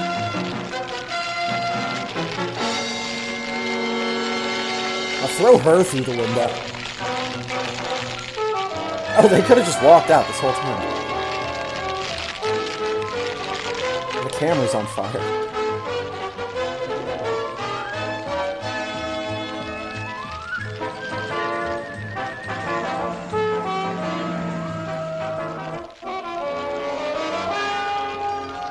Yeah, I can't wait for that place to be rebuilt by the end of the episode. Oh, we forgot. We've already taped scenes there for the next couple of episodes, so, they rebuilt it. Oh, Steve. Steve, what happened? You're okay, Venus. I guess you were overcome by the smoke. My house. My house, is it? I'm afraid it couldn't be saved, Venus. I'm sorry. Oh, Steve. Steve, my beautiful house. There, Venus. Don't worry. We'll build you a new house. Exactly the same, in every way. Ah! See? They're covering their ass right there. How's Venus now, Steve? Oh, she's sleeping right now, Commander. She's had a bad shock. How's it going, 90? Well, Professor Maddox nearly finished work on the suction pumps and oxygen tanks, Colonel. Great, Lieutenant. I checked on Fireball XL5. The night crew will have her ready for liftoff in the morning. Tomorrow's gonna be a big day for me, too. I've been promised a new D400 Mark 10 neutroni receiver. Fine, Commander. Maybe I won't have to repeat my messages so much in future. Anyhow, I'm going to get some sleep. Reckon you'd better before I ground you for that remark. Lieutenant, have you checked on the 3 rockets? They Yes, still sir. haven't cleaned They're up ready on the launch the pads. foam. The prefabricated gas tank for the Cloud is being loaded now. Liftoff is at 0900 hours. I'm not sure that Are you, 90's are you eyes sure you are feel set okay, right. Venus? That was a nasty shock you had. I'm all right now, thank you, Professor. You know, I'd rather be with you and Steve when we're on a mission.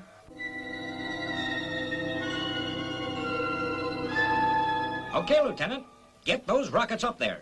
We've had reports that the Cloud is moving in a mass towards our atmosphere. Roger, Commander. Starting 10-second countdown. Warrior 7. 10, Oh, now you're 9, beginning it. 8, Had to say Warrior 7 7, first. 6, 5, 4, 3, 2, 1, 0. Ignition.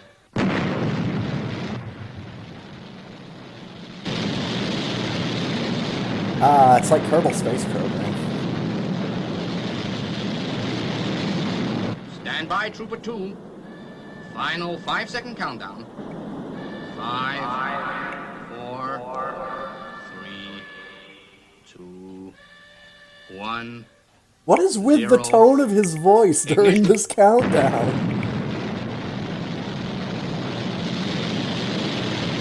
It's at least kind of refreshing to see the more traditional, just vertical takeoff of some of these spacecraft. Instead of everything using the rocket sled. Clear for liftoff, Colonel Zodiac. Warrior 7 and Trooper 2 heading for space. Roger, Lieutenant. They should be in orbit ready for us by the time we get up there.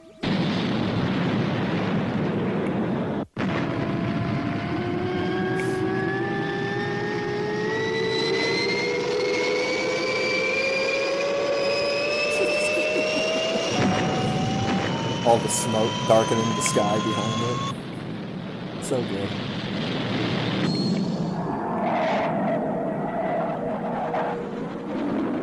Okay, Professor, get ready. We've got a lot of work to do, and fast. That gas cloud hasn't got far to go. Roger, Steve. The 2 rockets are in orbit. Keep Excel 5 in a free float. Who gave him that order?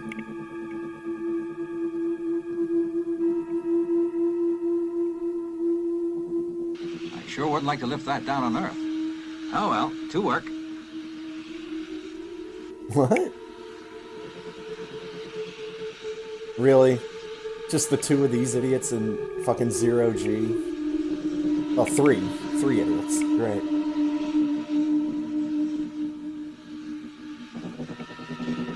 Let's see. Put this thing here, and we're gonna connect the other thing to the bottom of it. Say, who the hell has the instructions?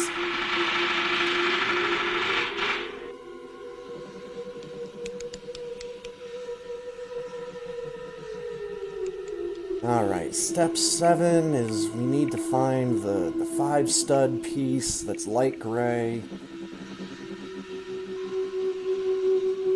Step 8, we have to put together the minifig. Ah, fuck it, I'm just going to Lego.com.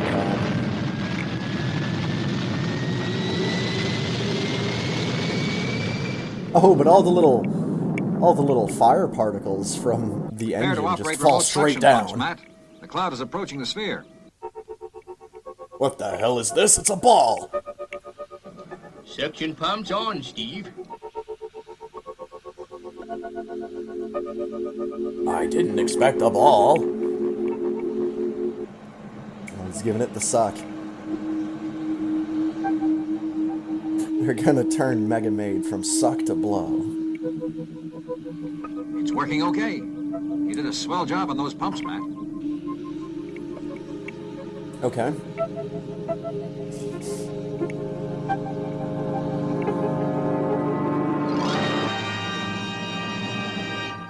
The gas cloud is secure in the container, Professor. Right, we did it.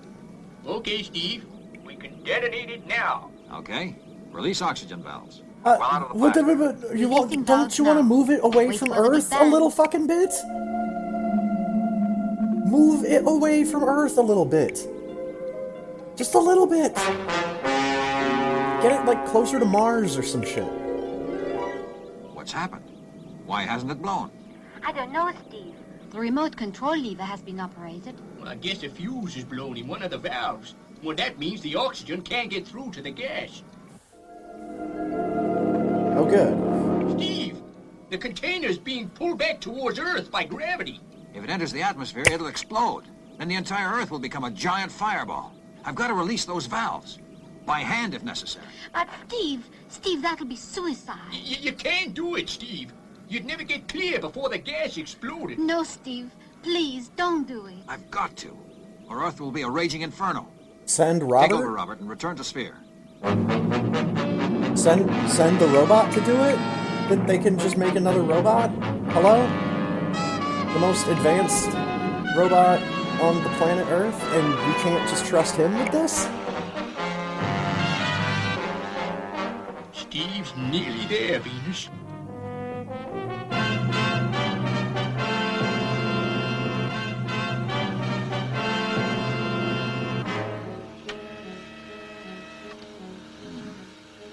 Matt was right. A fuse has blown. I'll have to release the valves and try and get clear before she goes up. Oh, what's Steve doing, Matt? Probably risking his full neck, as usual. He Well, fucking told here you goes. what you was doing before he I hope left. my thruster pack responds to full pressure at once. It's my only chance.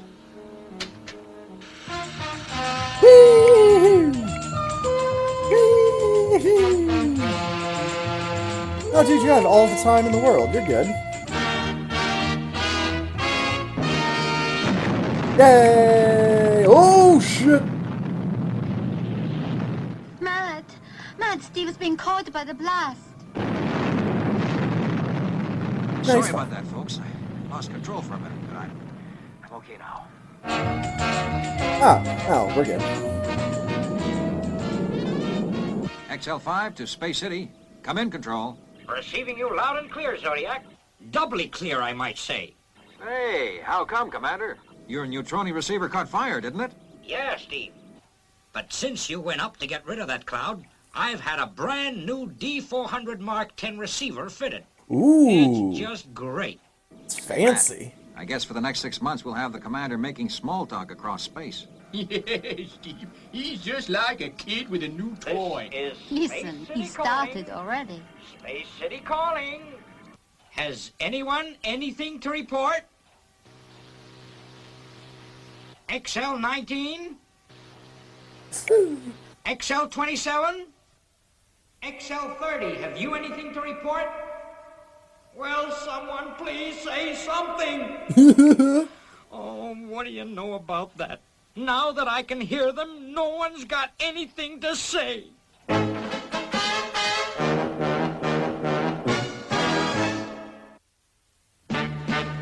Oh, boy. I wish I was a spaceman, the fastest guy alive. I'd fly you around the universe. That was a good one. in Fireball What does anybody else have to say?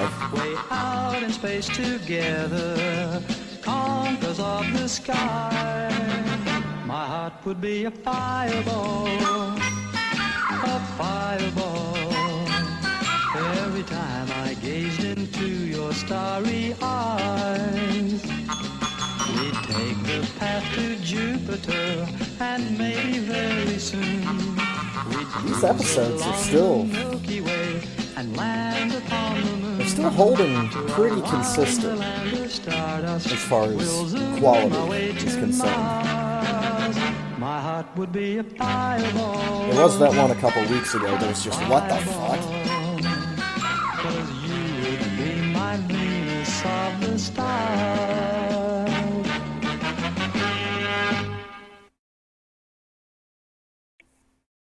Hey, there's a link up here. Get on high quality DVD for yourself as a gift. 500 internal server error. Got it. Get the latest emojis in one click copy paste.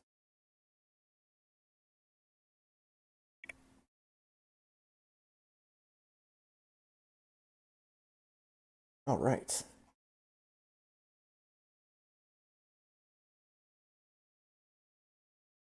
Remember to get my chat switched back.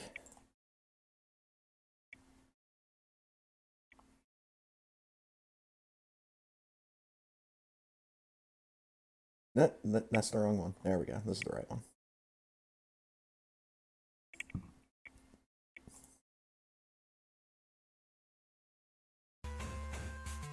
Get Rainwave open back up. Get my request put in. So that was episode 34, The Firefighters.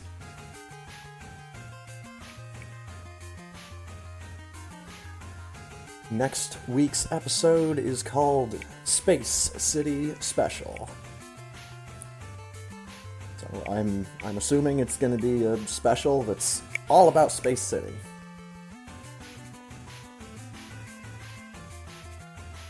I think that's the most sensible conclusion that I can come to.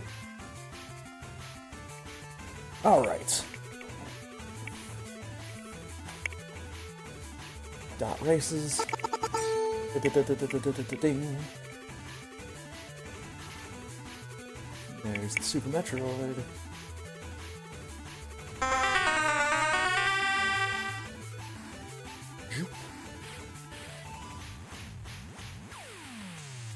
Scrolled over. Yo, Crank, Dud, and Mid-Boss are here. Nice.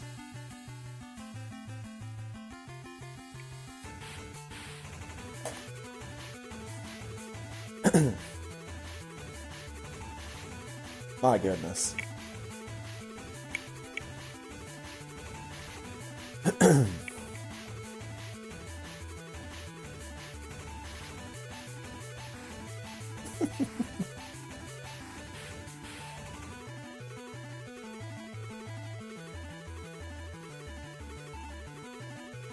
I kind of think that could have been one of the very last episodes that they filmed. Just because I always get the idea, well, once they start burning down sets, then they must be getting close to the end of production.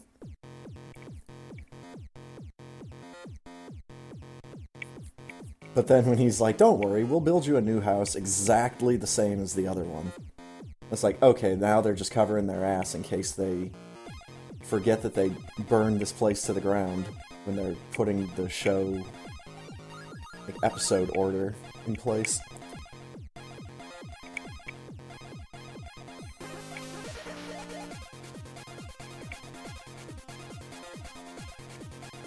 Alright.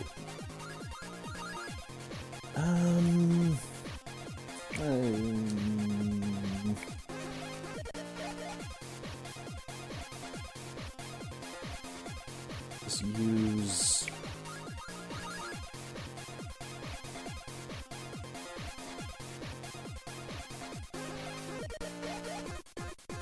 Let's use Contra.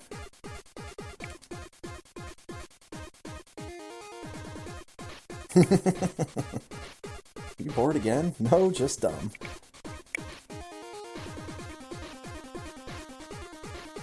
There we go. Well, guess I can give a little recap of some inane research that I did a little bit ago.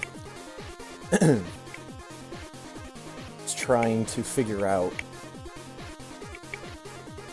the number of emotes that I use in each of the slot games, so that I could kind of determine odds or probability. And while I haven't figured out the odds part of it, I do have the number of emotes that are used in each of the slot games. Just to basically just give an idea as to which games are easier to win and which games are harder. And right off the bat, I'll just mention that Squid Slots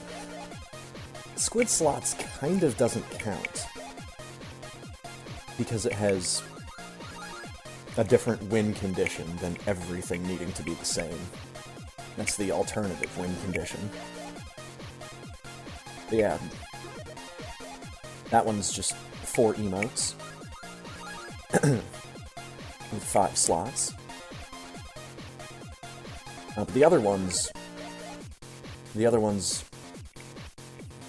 kind of relate to each other more closely, because the other ones use 3 slots. The win condition is just the one condition instead of there being another one. I will run through that again, if anybody is curious.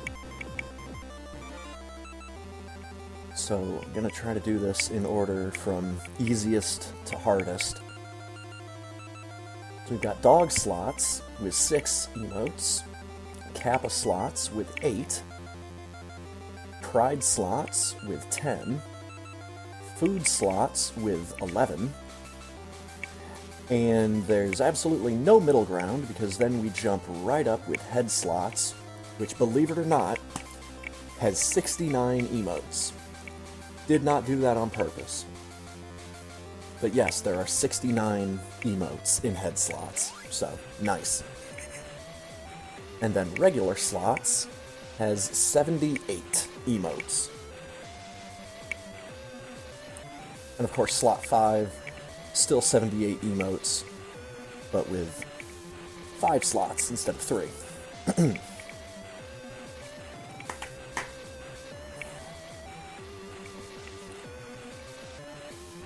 So,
Yeah, 69 faces. Regular slots is free of the faces that are used in head slots. There are still face emotes, but the face emotes that are in slots have something else besides just the head and just the face. You know, whether it's a hand or there's something else there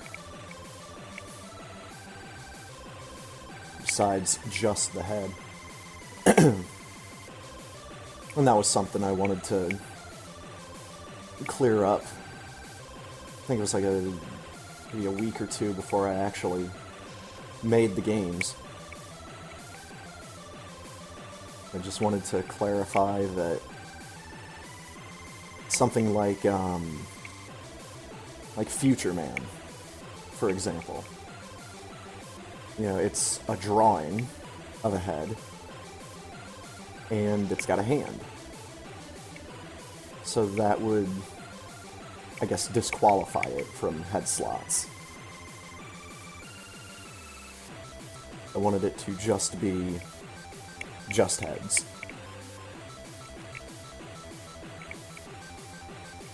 And of course, if I ever decide to do big slots, that will be 6 plus 11 plus 69 plus 8 plus 10 plus 4 plus 78. And then that will have 5 slots. So that one is going to be the big ancient god of the slot world when that comes out.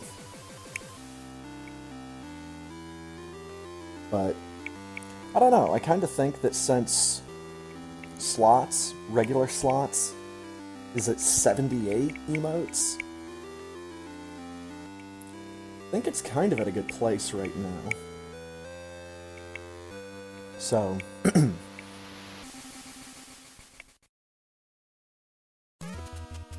I could do like the smiley slots.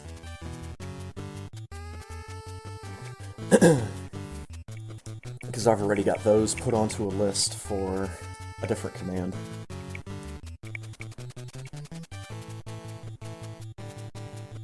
I'm in.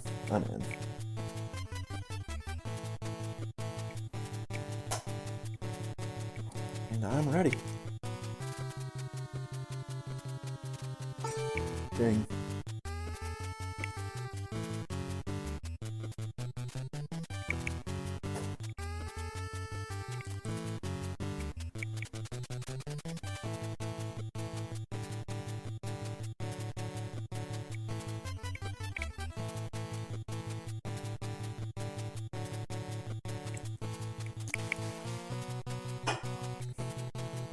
And just real quickly, getting back to the concert topic from earlier, I did mention that there are some concerts that I've gone to that haven't been metal. It's just most of the shows that I've ever been to have predominantly been metal bands. So 155.46 for Chex Human. Oh, that poor guy.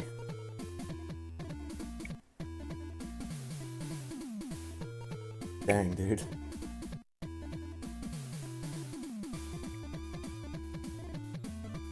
That's rough. Even for... Well, because he's gotten better times than that.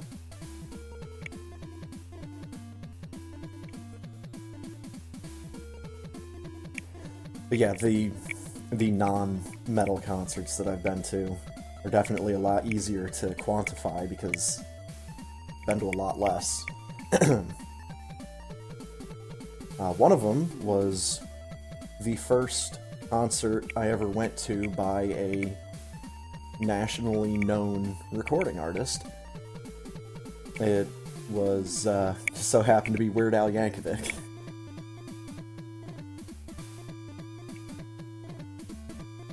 So Weird Al. I've seen the Blue Man Group, which, dude, if you get a chance to see the Blue Man Group, you should. It's a lot of fun. I went to see Ice Cube when he was in town. That was a cool show. Especially, you know, post Grand Theft Auto San Andreas, when I'm more familiar with gangster rap songs. It's fucking Ice Cube. I think he played... Pretty sure he played, Today Was a Good Day. Which is one of my favorites. I've seen B.B. King. Obviously, before he passed. That was a hell of a thing just because of the history with B.B. King. This is a man that ran back into a burning building to save his guitar. And the race will actually begin in 3, 2, 1. Holy shit.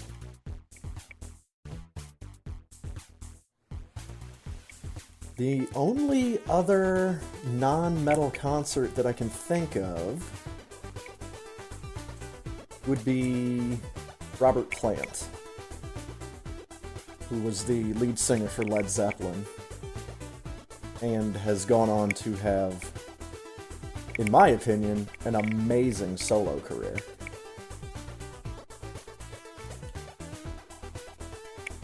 I don't understand why Robert Plant's solo stuff didn't get bigger. Maybe that's because Led Zeppelin was so huge that it just is bound to eclipse everything else that those guys decide to do.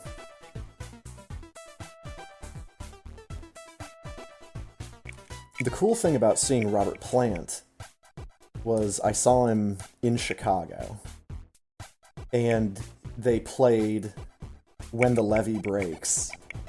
This is an old Led Zeppelin song. But When the Levee Breaks also name drops Chicago.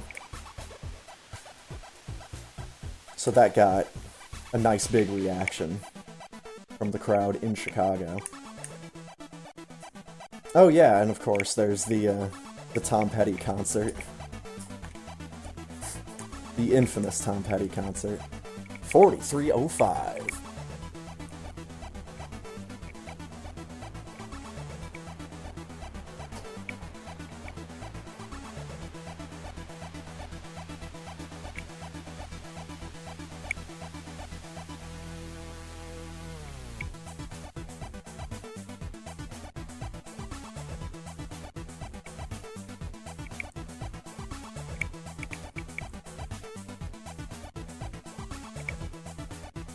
I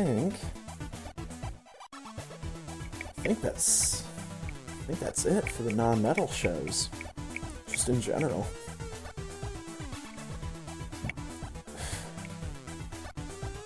Yeah, like there's metal bands that I've seen more times than I've seen non-metal concerts.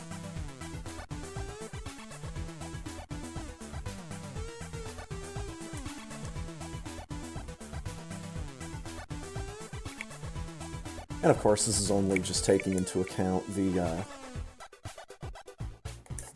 bands with major record deals. Nationally recognized bands and recording artists. Not gonna sit here and mention a bunch of fucking local bands that no one knows about because they broke up after high school.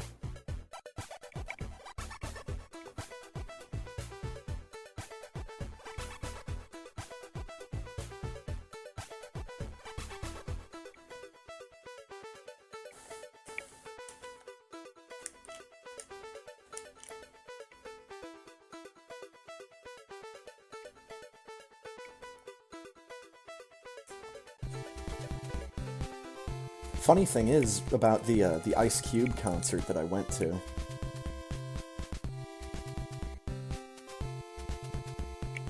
It was just me and one other person that went to that, but everybody else that we knew was going down to Indianapolis for a big metal show that was going to be going on for the better part of the day.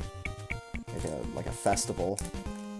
But we both looked at the band list, and we're like, dude, we've seen all of these bands. And then we're just like, wait a minute, isn't Ice Cube doing a concert in town? And sure enough, we looked it up, and it's like, oh shit, not only is... Yeah, he does have a concert in town, but it's, you know, that day. I was like, well, shit, let's just go to this concert instead. This is gonna be... You know, this is gonna be something I've never seen before. This is gonna be something that... You know, I've not been to a rap show before. But definitely had a different energy to it than a lot of metal shows, obviously. It was a lot more laid back. A lot less of a sense of danger. Because, I mean, I've been to some fucking wild metal shows where people are, like, picking up the fucking trash cans and throwing shit.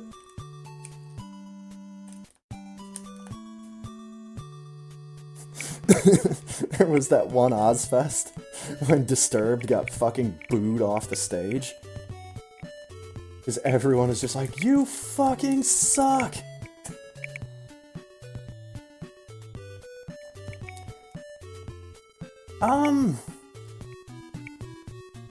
I'd say less, actually.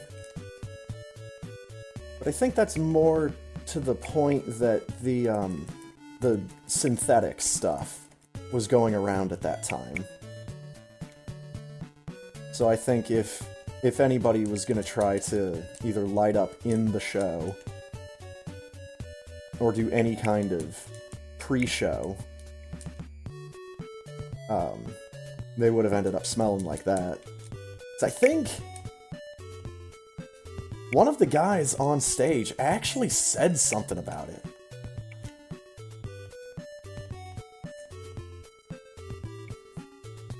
He's like, I hope y'all are having a good time out there. I don't smell nothing yet, so don't know. You know, he did say something about not being able to smell it.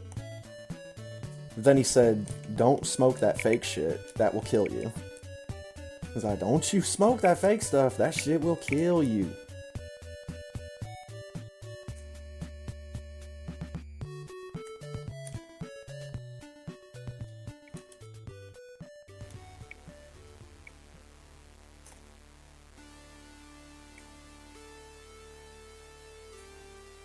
And this was definitely well before the time of like those little THC oil pens or little THC e-cigs being widely available. I mean, those are in fucking gas stations now. Little THC gummies and edibles. That stuff's just at a gas station now. Back like 10 fucking years ago? Nah. We thought it was crazy that we knew of one gas station in town that sold glass pipes. We thought that was nuts.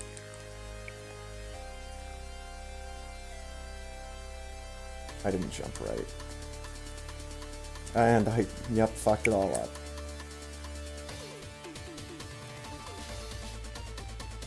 Still got it.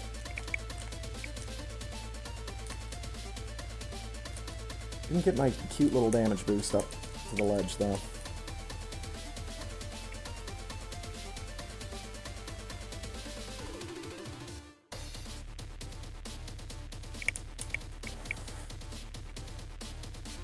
The other reason why I might not have smelled anything is because I wasn't down in the crowd. At a certain point, when it came to concerts, I decided I still want to go to shows, but I don't want to be in the pit anymore. So thankfully, this one place around here where the Ice Cube show was, there's like an upstairs area that has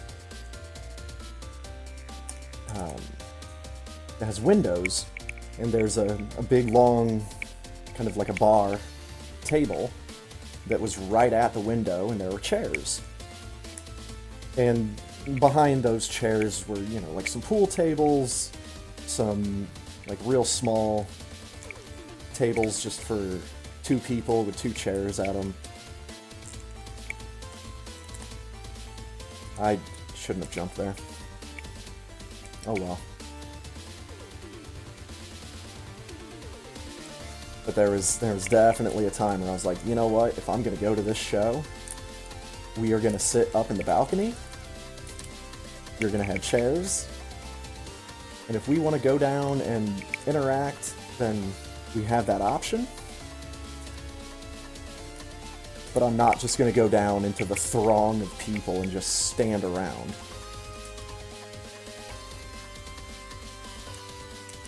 So I'm sure it's a fairly common occurrence at concerts.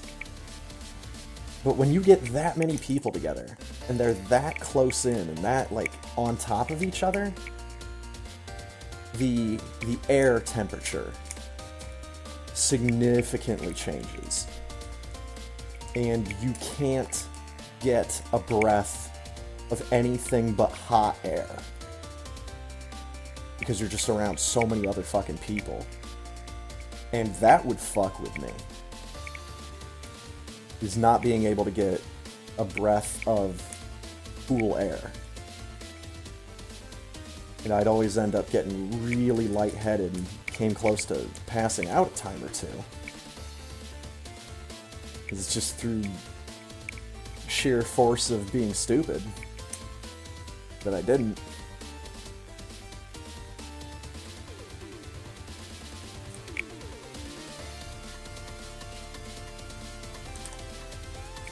Great, I just wasted that fucking super. Didn't even open the door. Because it went off screen. Oh well, mini crate's a thing.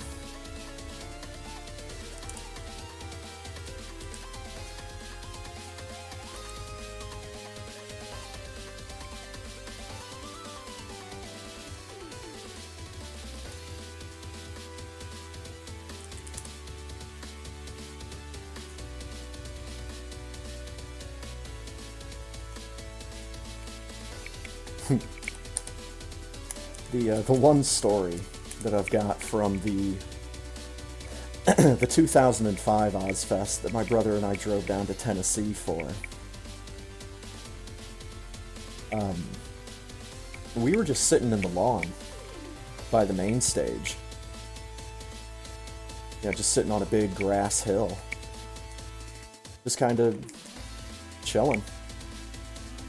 You know, we would go to the second stage when there was someone playing that we wanted to see. Otherwise, yeah, we just spent a good amount of time just kind of relaxing on the lawn.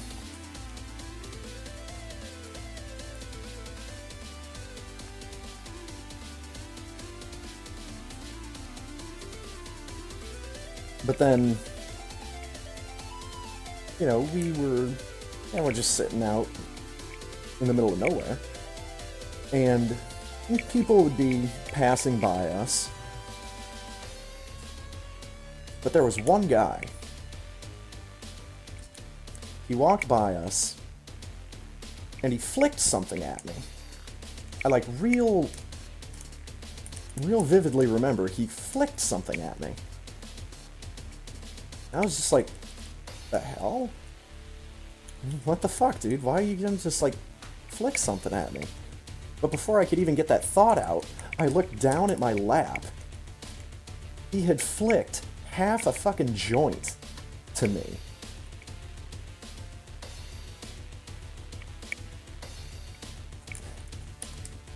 And I was... Oh, the E-Tank hat! I was actually wearing a pair of kind of plasticky pants at the time.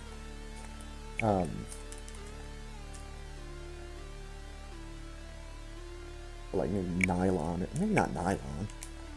Anyways, they were some kind of synthetic plasticky material, and they zipped off just under the knee, so I could wear them as shorts.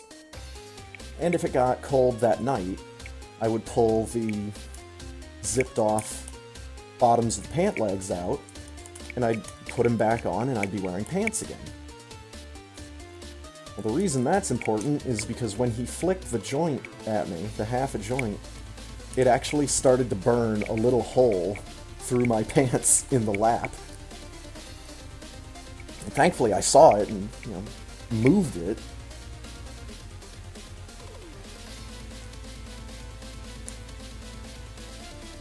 But I was just kind of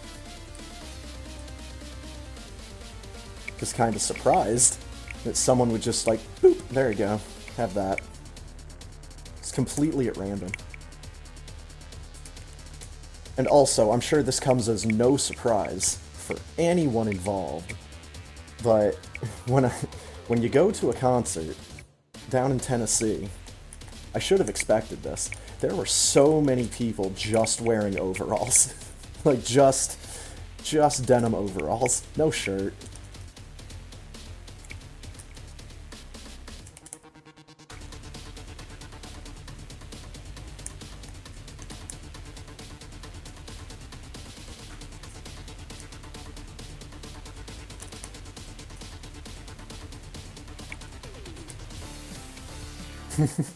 Then, the one, somewhat related, the one funny memory I've got from the Motorhead concert that I went to,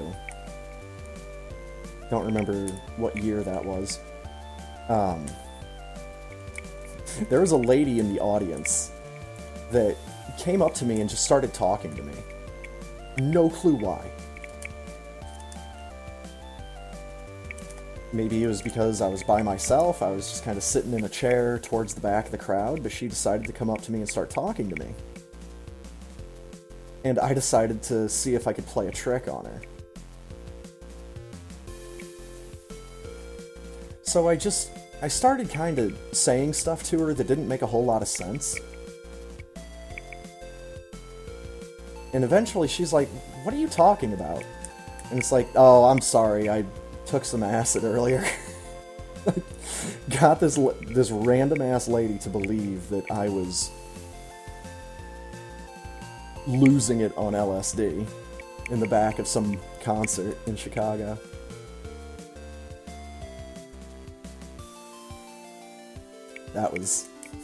That made me laugh.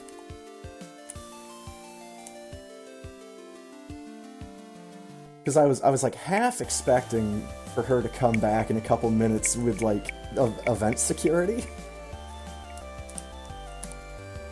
But no, nothing ever came of it. Event security did threaten to kick a whole bunch of people out of the concert because they were smoking indoors by an open door. Because we were not allowed to leave the building to go out like a side door and have a cigarette and then come back in, even though people were doing it. It's the one concert I've been to where event security or the bouncers were just absolute dickheads. And like came out and just said, "No, you are not allowed to fucking do this. If you do, we're kicking you the fuck out." Almost an exact quote. I think he probably said fuck a time or two more. It was like, okay, dude, fuck. At a metal show and you're expecting people to not smoke cigarettes?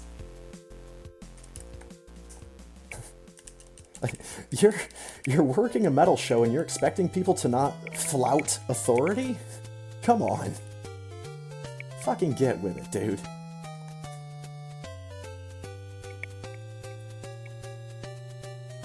You're talking about the group of people that's gonna fucking fire up right in the middle of a fucking crowd.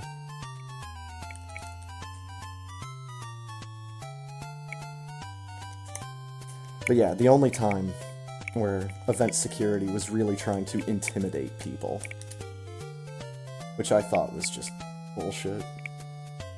There's more effective ways of going about it, called actually kicking people out, but not being a dick about it.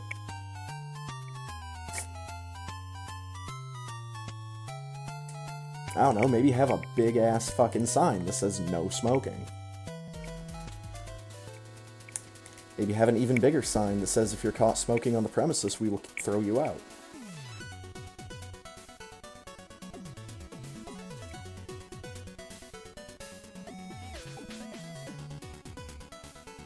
You know, maybe the people that are regulars at that venue, maybe they knew.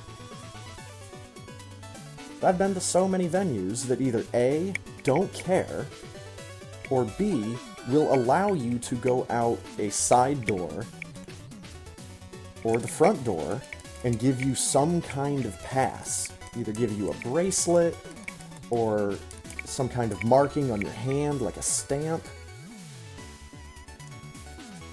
Like a UV reactant stamp. So it wouldn't look like you have anything on your hand, but when they shine a UV light on the back of your hand, it's fucking glowing bright as hell.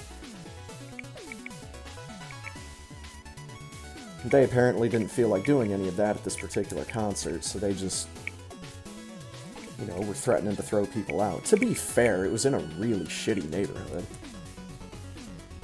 So maybe they had a history of people trying to bullshit the system to get in for free.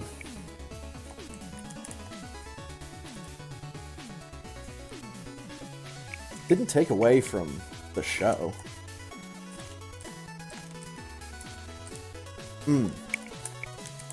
Actually just remembered another technically not heavy metal concert I've ever been to. Ever's the wrong word to use there. But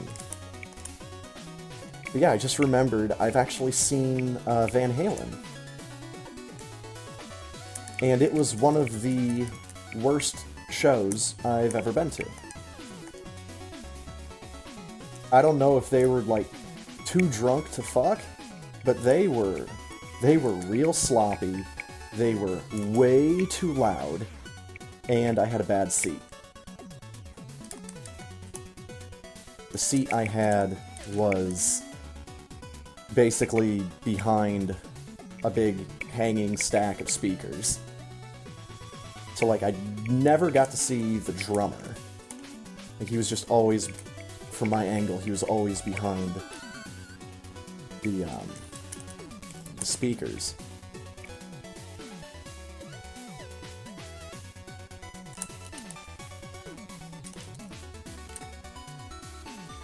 Insurance goes down if no smoking area. That makes sense. Makes a lot of sense.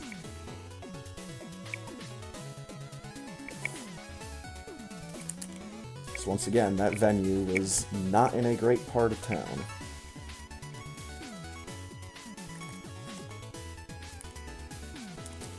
Like, the only reason I wasn't worried about getting my car broken into is because I had a really shitty car at the time.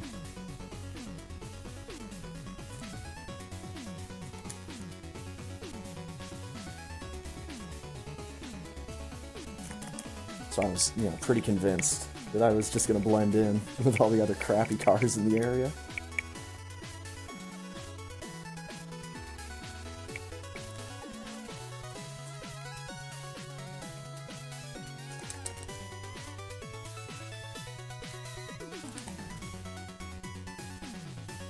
But yeah, no surprise that I'm only now just remembering the Van Halen concert, because that was just... it sucked. I've never been more disappointed by going to see a live concert than I was with that show.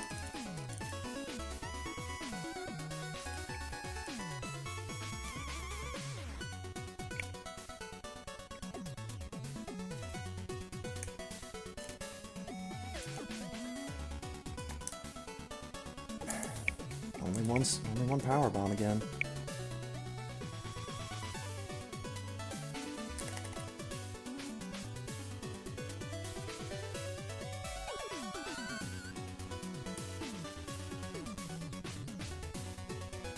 Other than that, I've been to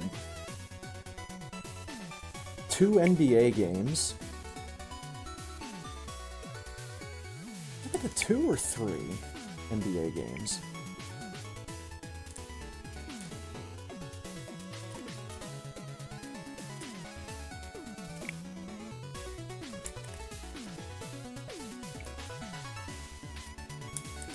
I think, I'm trying to remember how many times I've seen the Pacers live. So I think I've only seen the Pacers live once. And the other NBA game I went to was up in Detroit with the Pistons.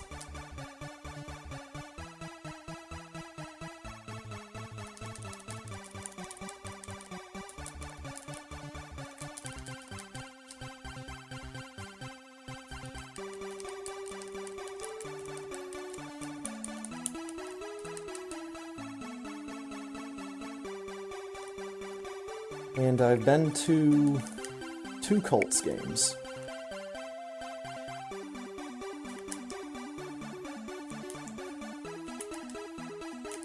The interesting thing about the Pacers game that I went to, I believe it was Reggie Miller's last regular season game, his last regular season home game as an active NBA player.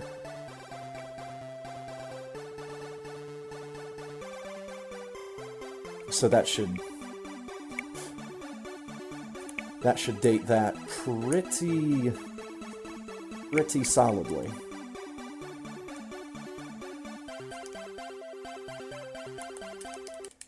Because they did end up playing in a couple playoff games that year,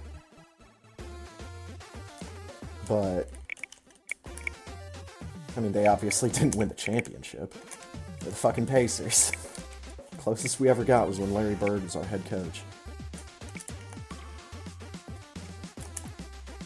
And this was the game I went to go see. It was definitely in the Frank Vogel era.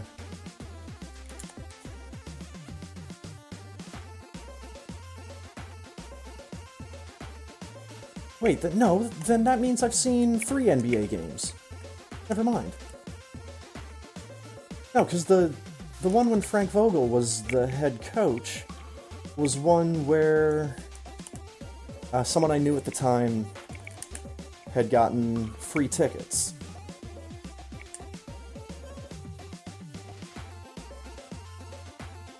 Because he knew somebody. Long story short. So we got to go to that game under some kind of false pretenses. Someone was expecting a couple people from, like, a company. Like a company that had some kind of working deal with, like, a radio station in town or something. And instead of giving the tickets to them, whoever it was ended up giving the tickets to the guy I knew. So we had this whole joke while we were traveling down there about how someone was going to show up and say that we were sitting in their seats and that they were the actual people from that company. And that we were going to get kicked out. And then the 2 Colts games that I went to were against the Jacksonville Jaguars and against the Cincinnati Bengals. And the Bengals game was when Cincy had Chad Johnson, Ocho Cinco, and Terrell Owens. It was that season.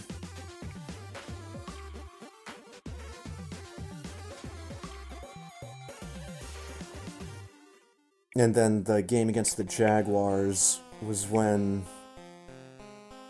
It was that one year when fucking Matt Hasselbeck was our starting quarterback.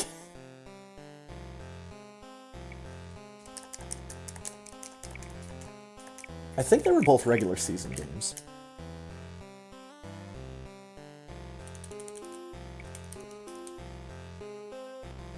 But they were they were both very much in Lucas Oil Stadium. Only time I ever got to go to the RCA Dome was for non-sporting events. Because when my brother was in high school, he was in the marching band. And for like all 4 of his years in high school, their band would end up going to the state finals, which were held in the RCA Dome. And the acoustics in that place are fucking terrible. Just fucking terrible. Like, when the acoustics are so bad that part of the performance is lost because you just can't hear it, that's no bueno.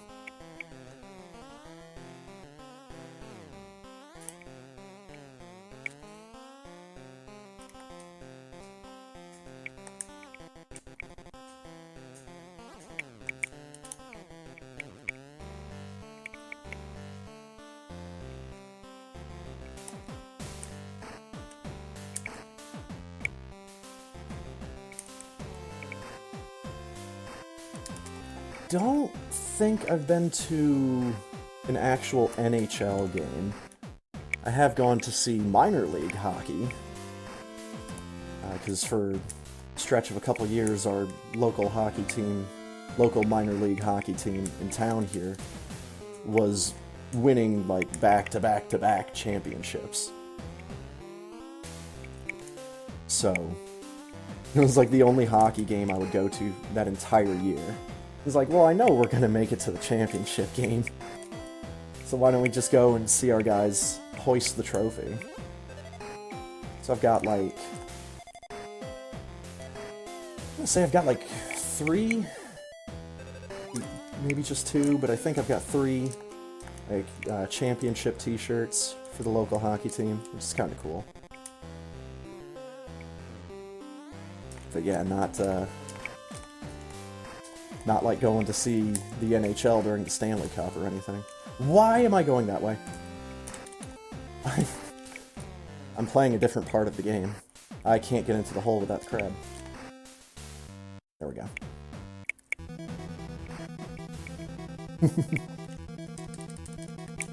I forgot what part of the game I was on. What happens when I rely too much on muscle memory?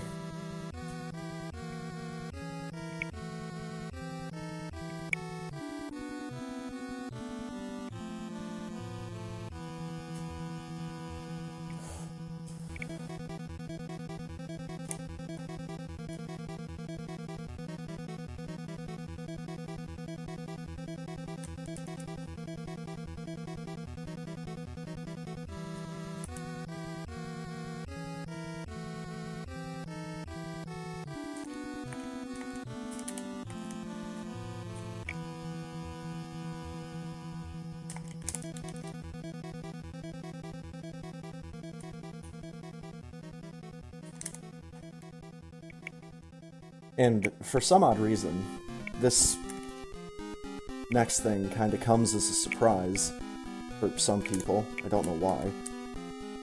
Maybe because they don't live in Indiana. But I've never been to the Indianapolis 500 because I don't care about racing. This is the only kind of racing that I care about. Thank you.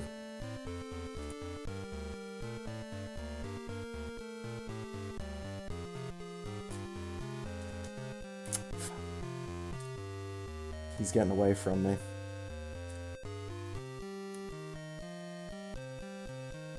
It's like, I remember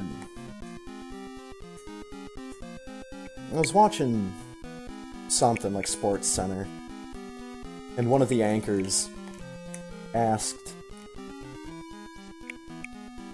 either someone that was on the Colts or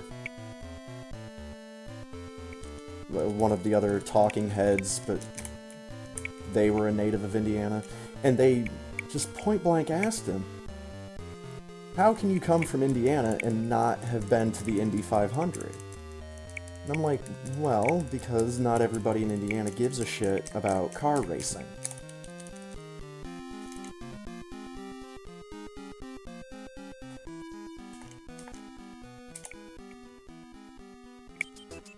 Muscle memory works until I look back at the screen. Yup. That's my problem. I'm not doing this blindfolded.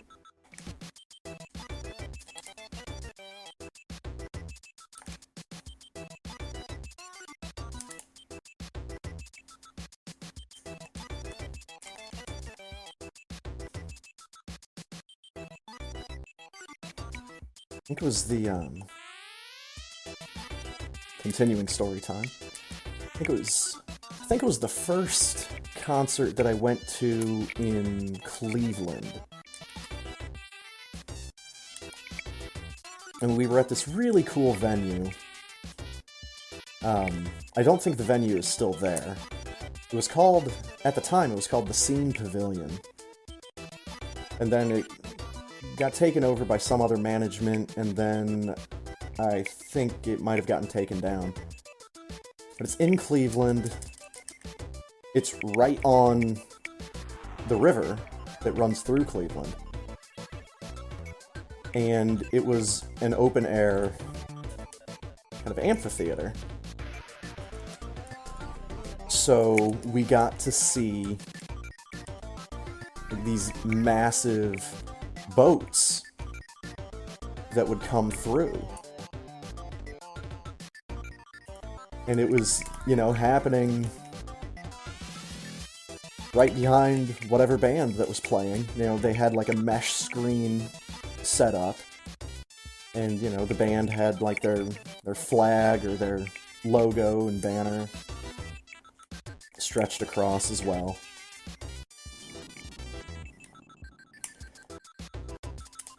That one show, and actually that was the second one, where I got to meet, it was like the first time I decided, you know what, I am gonna go meet and shake hands and get stuff signed by people in these bands.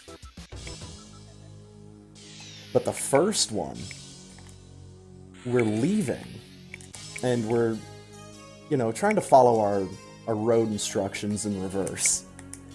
And we end up taking a turn down a particular road. Don't remember the name of the road. What I do remember, though, is we were near this dilapidated building, kind of looking pretty run down. And there was a big dumpster out behind this building. It was like on the road. Well, not on the road, but it was like on the side of the... Well, it was between the building and the road. Still on the plot of land. And there was a big sofa in the dumpster. And about 3 or 4 dudes sitting on the dumpster. With about 3 or 4 other dudes hanging out, standing up outside the dumpster. And this is when the guy I was with at the time decides to tell me, you know, this is the neighborhood where Bone Thugs and Harmony came from. And I'm just like, great. Here we are, a couple of honky motherfuckers. Pulling into the wrong neighborhood.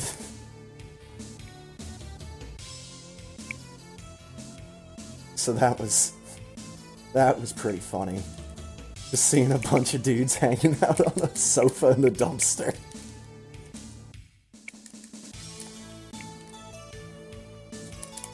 Probably hanging out with they blunts and they 40s. And possibly armed firearms. We didn't stop to ask directions or anything. We just kept going.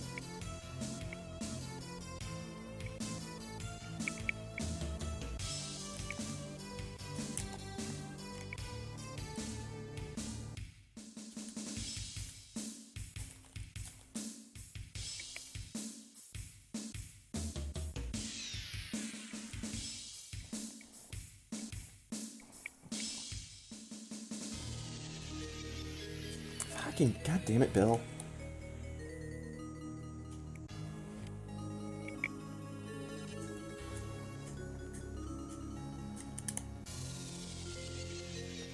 I mean, I'm sure if I sat down and tried to put some concentrated effort behind it, there's probably at least one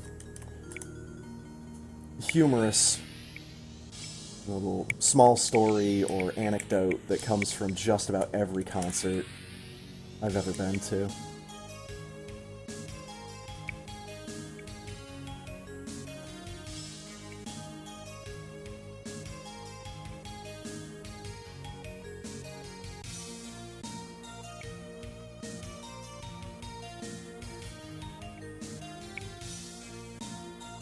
There's a concert I went to where I was back in high school, and everybody that I went to this particular show with ended up getting kicked out of the venue because they got into a fight.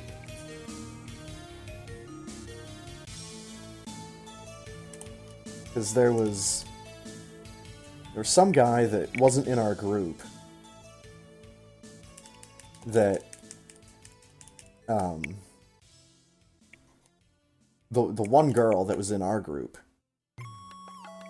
goes and asks this random guy. She saw him smoking a cigarette, and she asked him for one. And his response was, "I'll give you one, but only if you kiss me."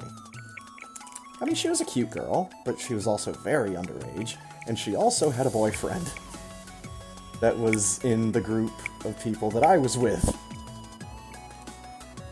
They found out about this, words were exchanged, and fists were thrown. The best part about the whole thing, I was removed from it. So none of it impacted me that night.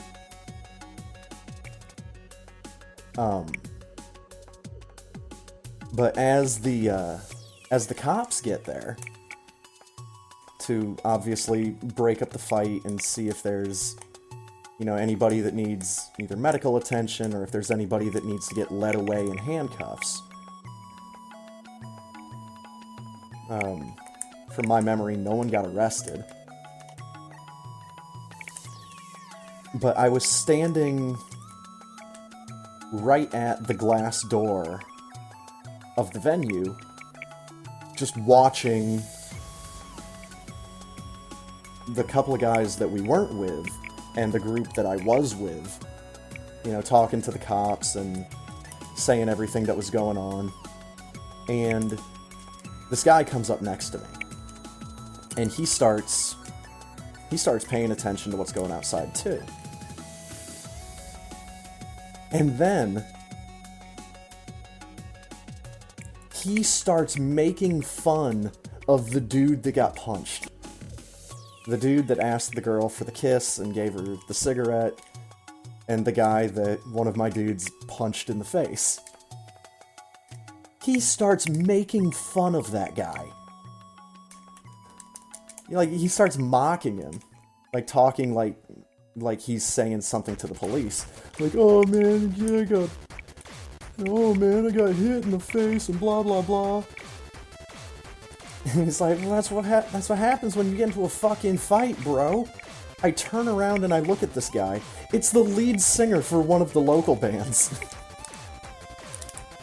He's just standing there having a great old time, making fun of this douchebag that stirred up some shit.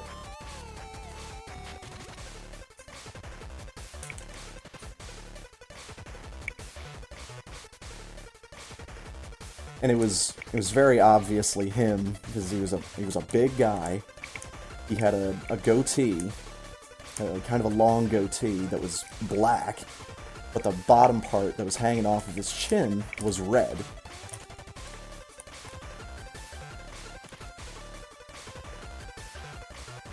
And I think, like, they were either coming on stage in just a couple minutes. Yeah, I think that was it. As opposed to they had already played. But, like, I had their CD, so I knew what the guy looked like. And I laughed my ass off. Dude's just fucking mocking this guy. Because he got his ass kicked. Because he decided he wanted to be funny.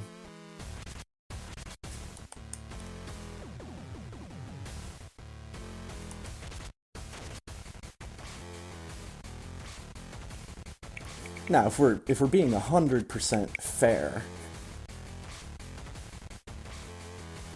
a lot more blame needs to go on the girl from our group, because she was the one that did it.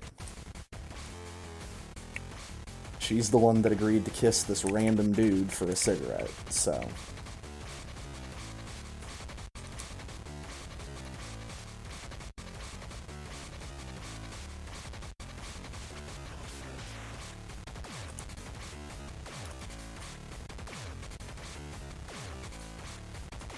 Holy shit, will everybody stop fucking dying? God damn. Stop yapping long enough to take a look over at IRC and just dead, dead, dead, dead, dead, dead. Well, except for Zost.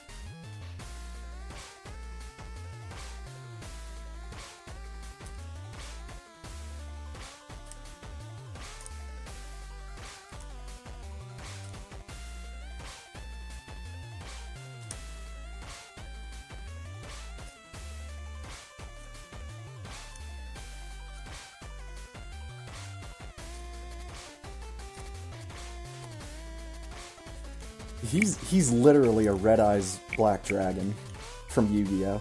in this ROM.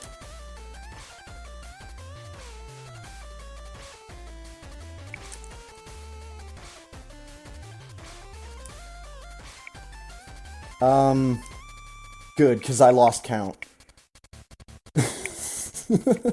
I completely fucking lost count.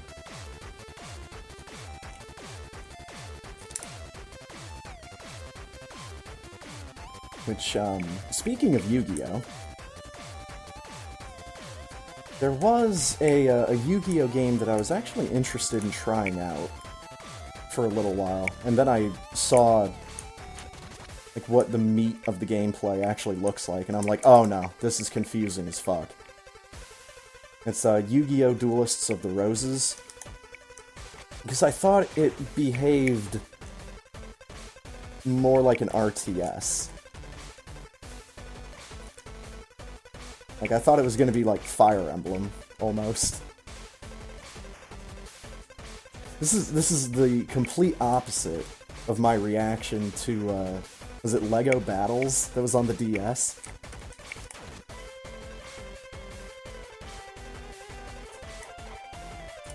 Because, unless I'm remembering wrong, Lego Battles...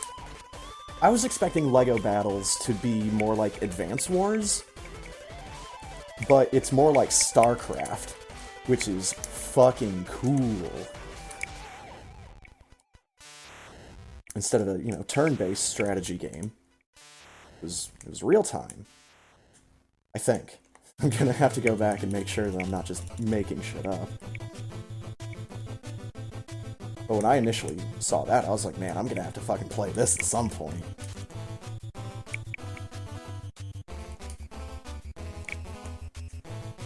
Lego StarCraft, you know, Lego RTS, that sounds pretty cool. I mean, even a turn-based strategy game like Advance Wars for Lego would have been really cool.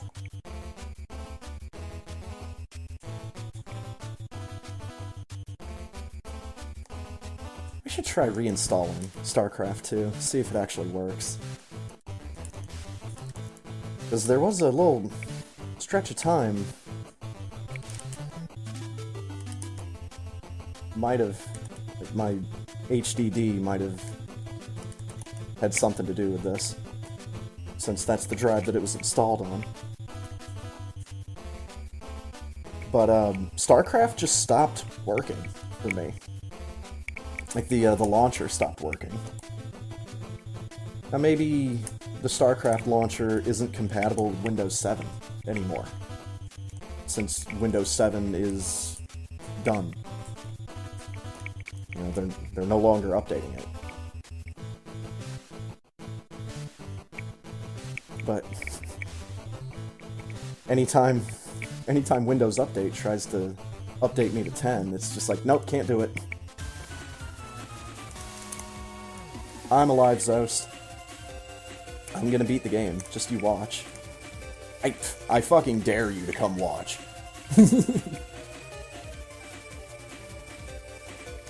Come watch someone fumble and stumble through this game. That everybody else in this race is seemingly a fucking master of. Well, maybe not in this race, since there's so many dead people. But yeah, Zost and Firebat finishing, so that's good. Ooh, having the farm is never good, though. Glad you didn't die.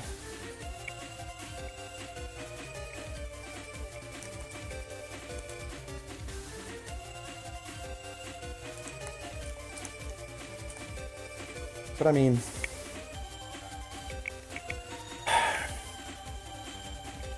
with how much safety I have built into this route, there's no reason why I should ever die. It's only when shit starts going real wrong that I end up dead. And yes, running into an enemy before it's actually dead does constitute something going real bad wrong.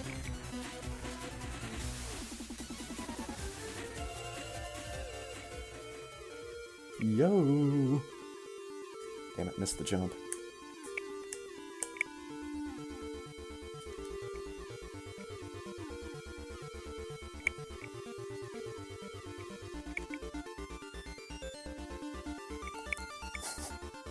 You know, why are we even gonna say hacking if the next line you're just gonna say that something's an ass? Why are we going to avoid cursing on one line, but then curse in the next line? It's not the way memes work. Or so the internet has told me.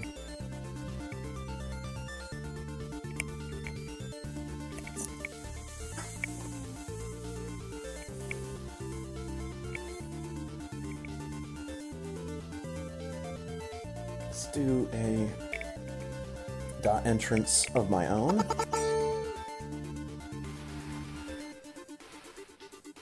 Okay, there's 3 people left, counting myself.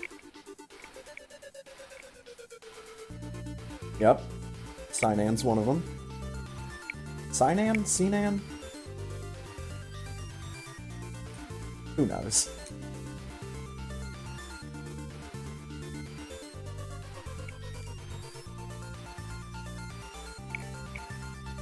Yes, yeah, Sinan, me, and Red Ninja Josh.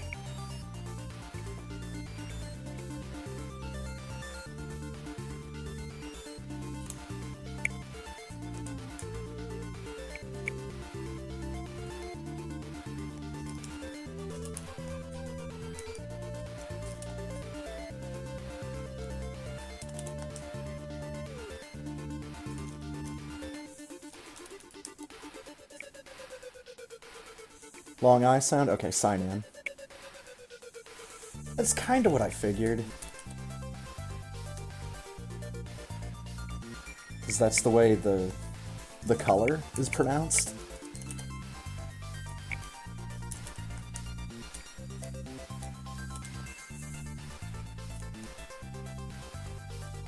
But yeah, I don't know where heckin' came from.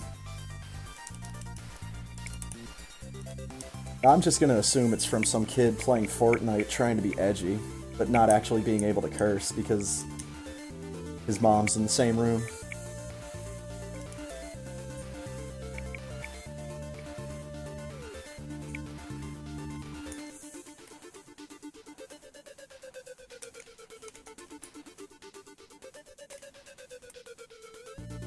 One of those weird parents.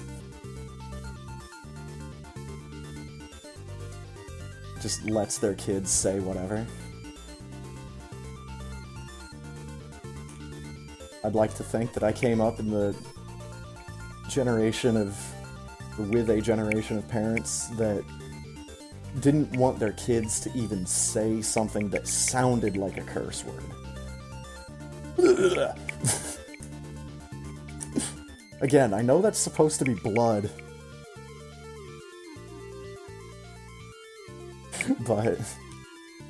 Just makes it look like he's throwing up violently as he's standing up. I'm gonna go with that story. Someone was watching you.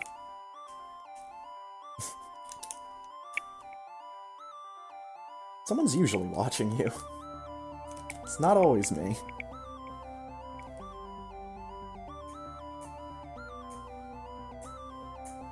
See, I don't know how other people on Twitch do this, but I always have some kind of viewer list open. Usually it's just the sidebar on Ankbot.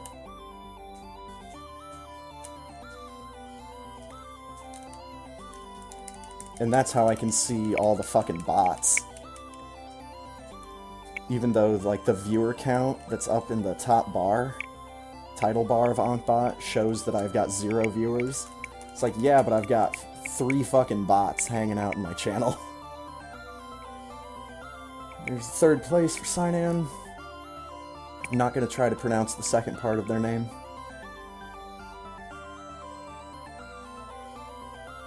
But that's really the only way people are gonna know that I'm watching them, because I generally lurk pretty hard.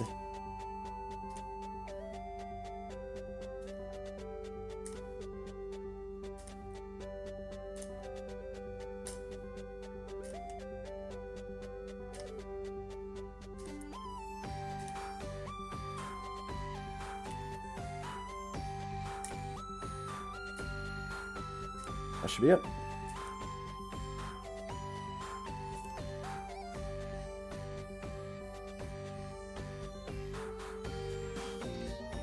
I didn't shoot. Huh.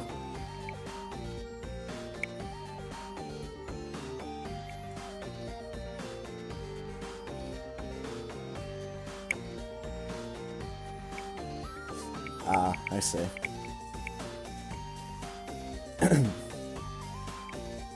Hashboard says I have 0 viewers 100% of the time. Yeah, I'll actually see it. Like, Ankbot is a little delayed, but I will see it.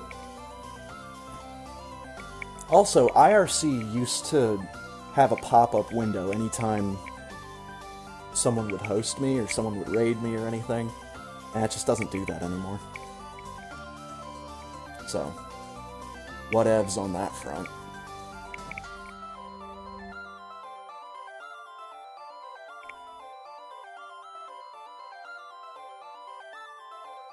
Thinking this is gonna be hopefully another 59. There's Red Ninja Josh with the 4th place finish. Dude, I'm gonna make the top 5. I'm gonna close out the top 5. GG, Red Ninja Josh.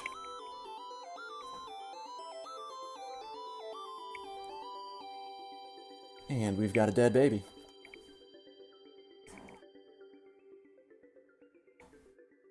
$57.22, yeah, this is going to be a little bit better than the 9, but it's still going to be a 59. This is acceptable.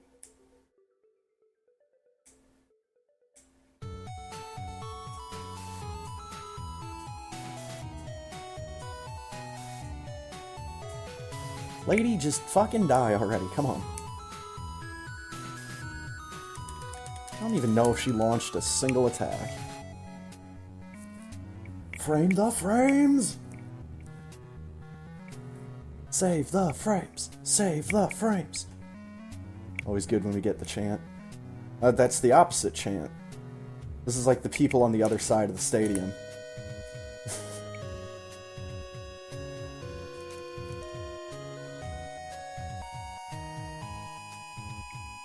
I mean, now that I think about...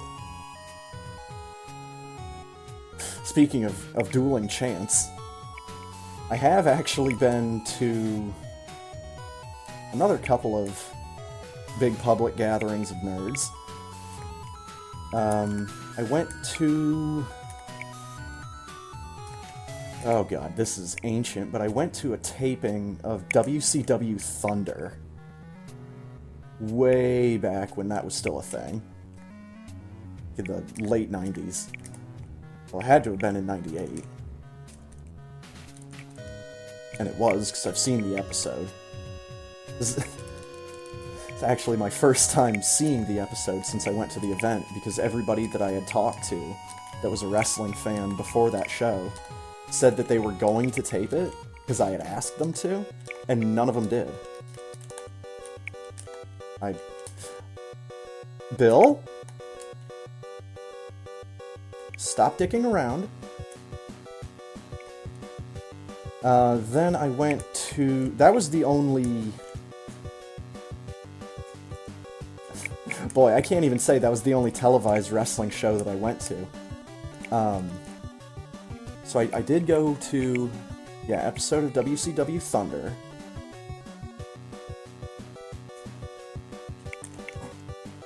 Come on. 59-53. So probably not better than the race earlier, because I decided to fuck around a little bit at the end there. I went to a WWE house show back when they still had the F in their name.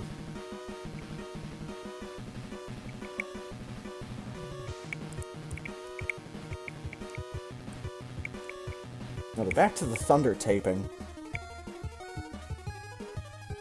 I actually got to see Eddie Guerrero wrestle, so in hindsight, that's really cool, given how big and iconic he would become later in his career. The main event of that episode of Thunder, I think, was Bret Hart versus Conan.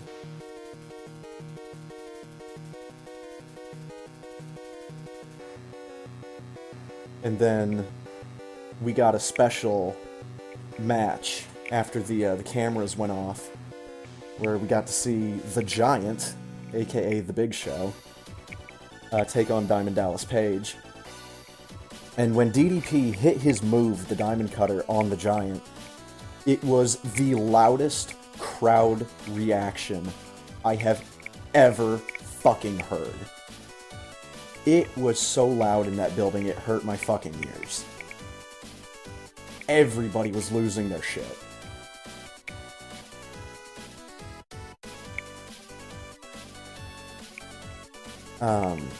Yeah, I went to the WWF house show. I got to see my on-paper dream match of Chris Jericho versus Rob Van Dam, who are two of my favorites in the business. I think the main event was Kurt Angle versus Rhino. And Angle was the babyface. So, yeah, everybody was loving what that was doing. And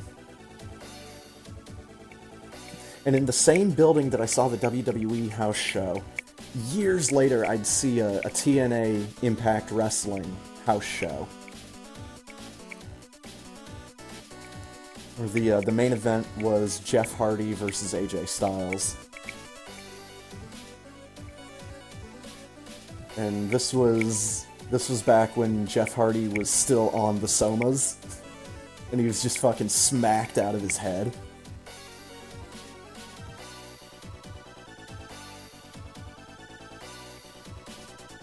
But the big one was the big ones, I should say, plural.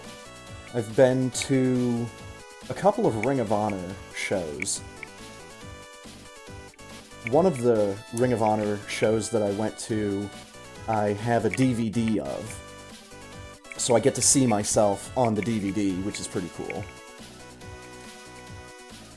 Dear Force! And of course, Ring of Honor at the time was filled up with everybody that's wrestling for NXT right now.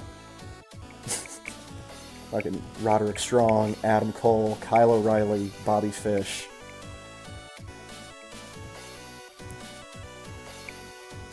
But the other Ring of Honor show that I went to was actually a TV taping. So I got to be on Ring of Honor's television for 4 fucking weeks. And that show had a match between Jay Lethal and Roderick Strong. that's the greatest wrestling match I've ever seen live. I just, oh my god.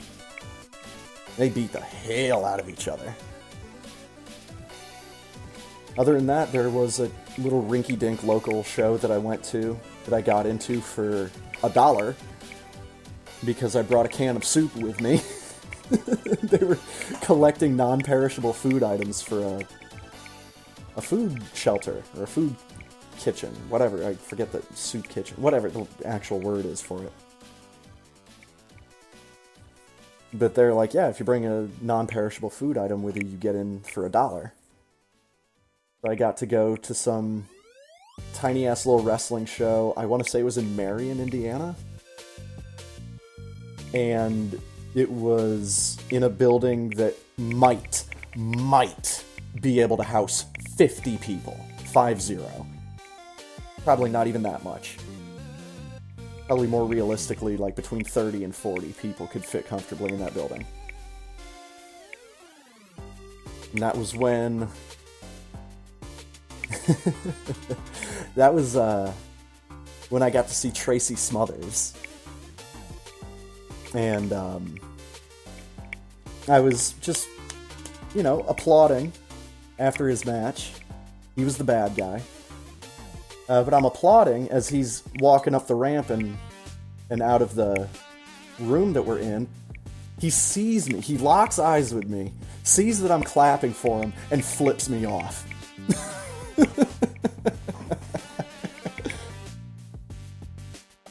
However, a lot of names that would become really big in the wrestling business, AJ Styles, Samoa Joe,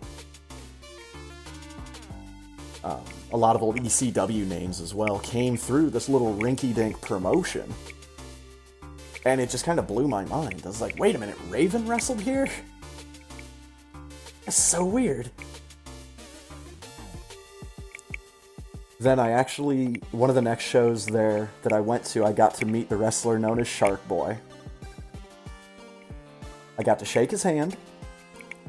I got him to sign an 8x10, a replica mask, and I have a $1 bill that I've got a couple wrestler signatures on.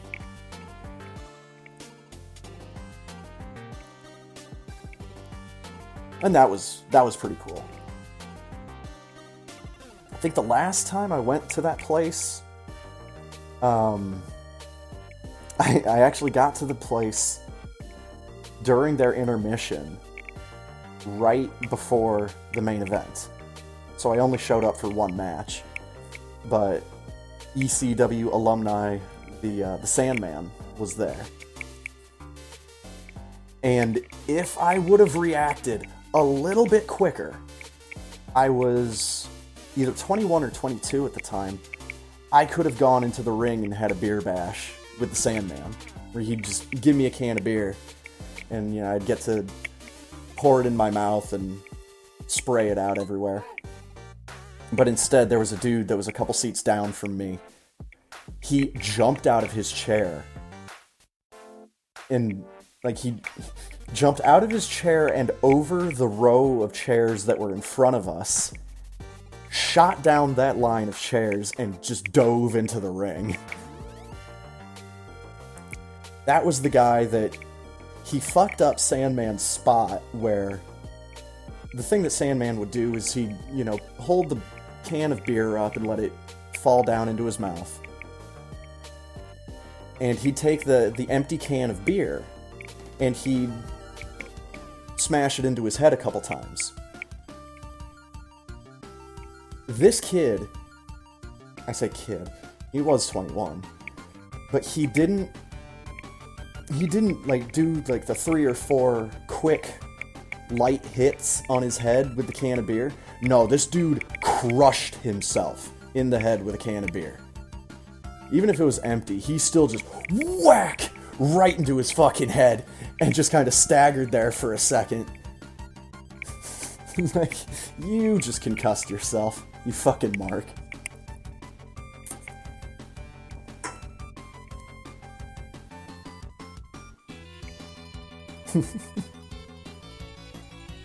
that could have been me. But I had to drive home, like, immediately after that, so even if I would have sprayed the beer out, I still would have stunk like beer. And a cop would not have had any of my shit.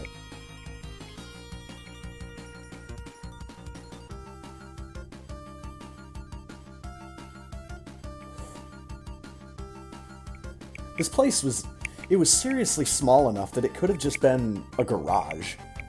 It's like a big garage where they could work on maybe 2 cars at once.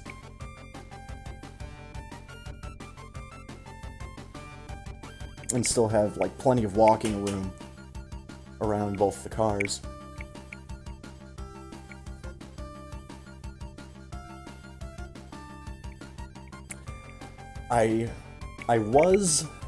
One year, I was going to go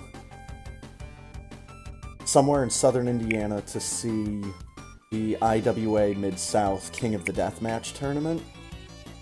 And I'm glad I didn't. Because that group has been sued so many fucking times by people that have gotten caught up in the action that were fans. Because these idiots are out there hitting each other with fucking light tubes and shit. And there's all fucking blood and broken glass and thumbtacks and shit flying out into the crowd.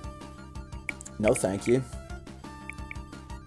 Especially when the dude that runs the promotion got fired from his fucking day job because he has Hep C. Yeah, like, I need fucking hepatitis blood. Even in my general vicinity. It's fucking disgusting. So I'm glad I never did that.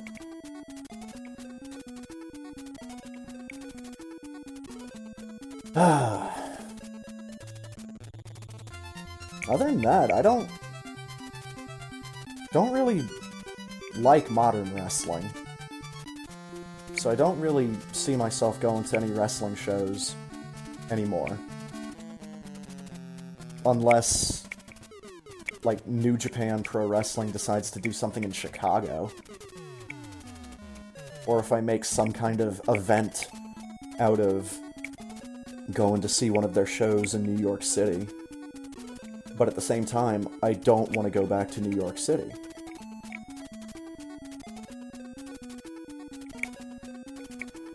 When it comes to big American cities, I will take Chicago 100 times out of 100 over New York City. New York City, not a fan. I'm sure for the people that live there and that's all they know, that's great, it's fine. But those people also need to stop talking about how it's the greatest city on Earth, because, well, it's the only city on Earth you've ever fucking been to, bro. So of course you're gonna think that it's the greatest on Earth, because you have no fucking outside experience. But yeah, I'd much rather take Chicago. The whole city just has a different feel to it, has a different vibe. New York City definitely lives up to its reputation of the city that never sleeps. It's disgusting. The amount of people that are constantly milling around in that city. I don't understand. And the foot traffic is absolutely ridiculous. Unless you know 100% where you're going, this is what's going to happen to you. You explode.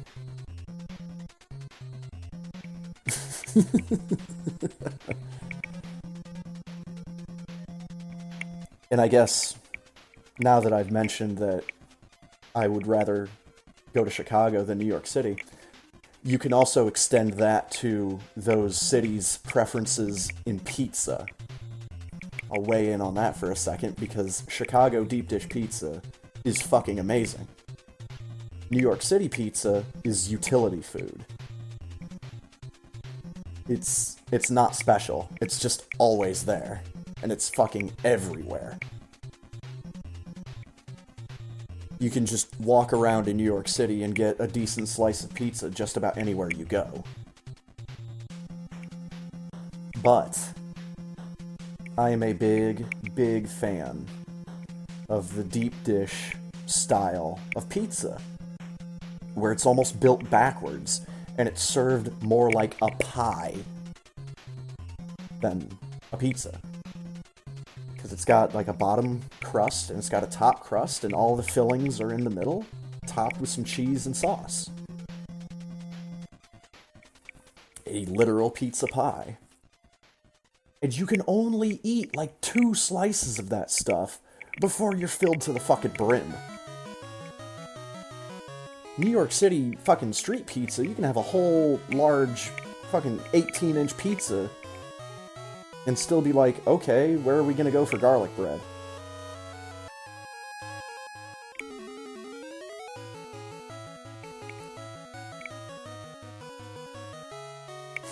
Now in contrast, if I'm thinking right, I think I like New York style hot dogs better than Chicago hot dogs, because Chicago hot dogs have like fucking relish and tomatoes and a whole fucking salad on a hot dog, and that's just ridiculous to me. It's like, nah, that's too much. Whereas, again, if I'm thinking right, New York style is just sauteed onions and mustard, which is fucking amazing. I think it was it was something that was on a brochure, or like one of the little here's what's on sale this week pamphlets that we used to have when I worked at Walmart. And they had what was called the Atlanta hot dog. And it's just a regular hot dog, but it's topped with coleslaw. That's fucking good. Just a hot dog with coleslaw on it. Now, of course, it was quote-unquote home-dressed coleslaw. I had bought a bag of dry coleslaw greens, and I had added a little bit of Miracle Whip to it. It was just enough to kind of coat everything, but not so that it was drowning in sauce. You get coleslaw from a lot of little diners, and here's a pile of cabbage and carrots that's sitting in this watery fucking mess. No. You get it dressed so that it's just coating everything, and then you put that on a fucking hot dog, and it's did not expect that to be so good. And then, of course, my own dipshit hot dog concoctions, like putting a can of baked beans on a hot dog. That's actually not bad. You have to like barbecue baked beans. And the other one was putting macaroni and cheese on a hot dog. Mm-hmm.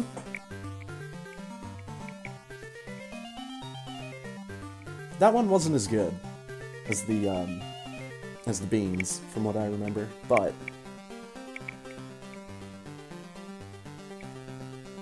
with all sorts of possibilities out there. That's why I like messing with food as much as I do. But I absolutely do not want to have food as any kind of career or any kind of job. Because food is one of the most thankless industries that's out there. How many times have you or anyone else actually gone to a sit-down restaurant and then told the waiter that you'd like to talk to the chef, and have the chef come out to your table and tell him to his face, "Thank you for what you made for us, this was amazing." Even something as simple as, send my thanks to the chef. Just saying that to your waiter. I don't really see that happen a whole hell of a lot. Usually if the chef is getting called out to a table, it's because someone's got a complaint.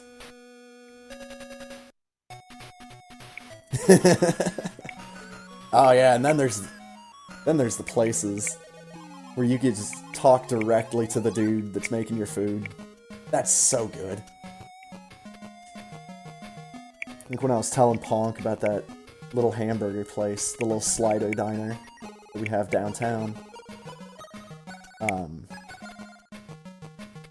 Even the Coney Island that we have in downtown.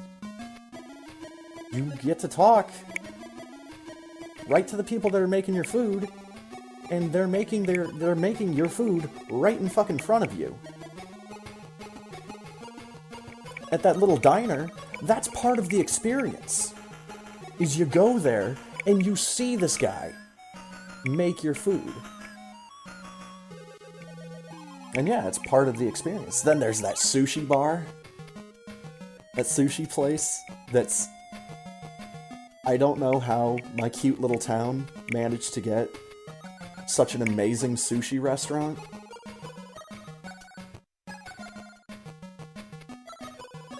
But like when people from well out of state tell people, once they find out, oh, you're from this town?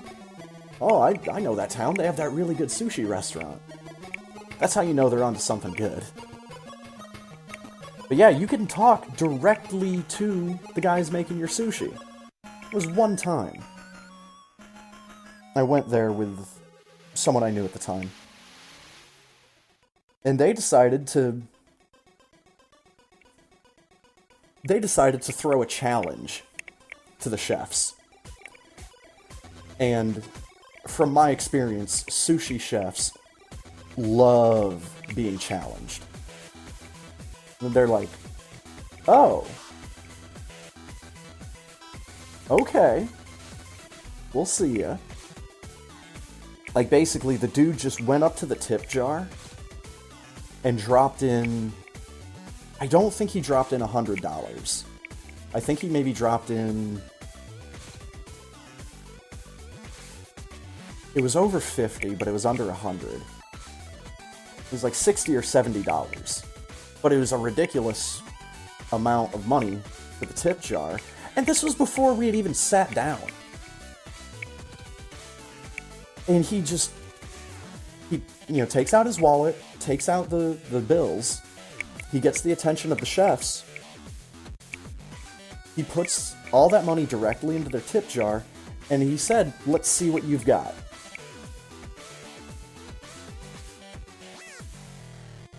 And that was a fucking feast. I think that might have been the time that I found out they had deep-fried sushi rolls at that place. And now that's all I ever get when I go there. Because deep-fried sushi is so fucking good. And the rolls that I get generally don't have any raw fish in them. Like, the one is just a sushi roll that's been tempura fried, but it's got smoked salmon and cream cheese in the middle, and it's topped with like a spicy sauce. Well, anyways.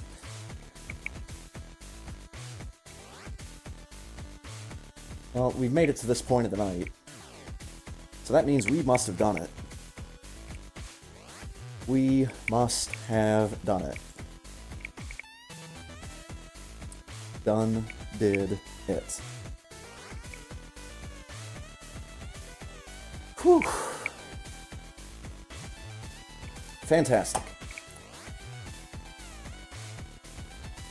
Well, I think... Actually, wait a minute. Before I start thinking too much...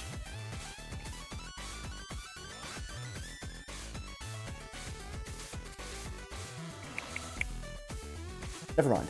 I was looking at something from earlier in chat.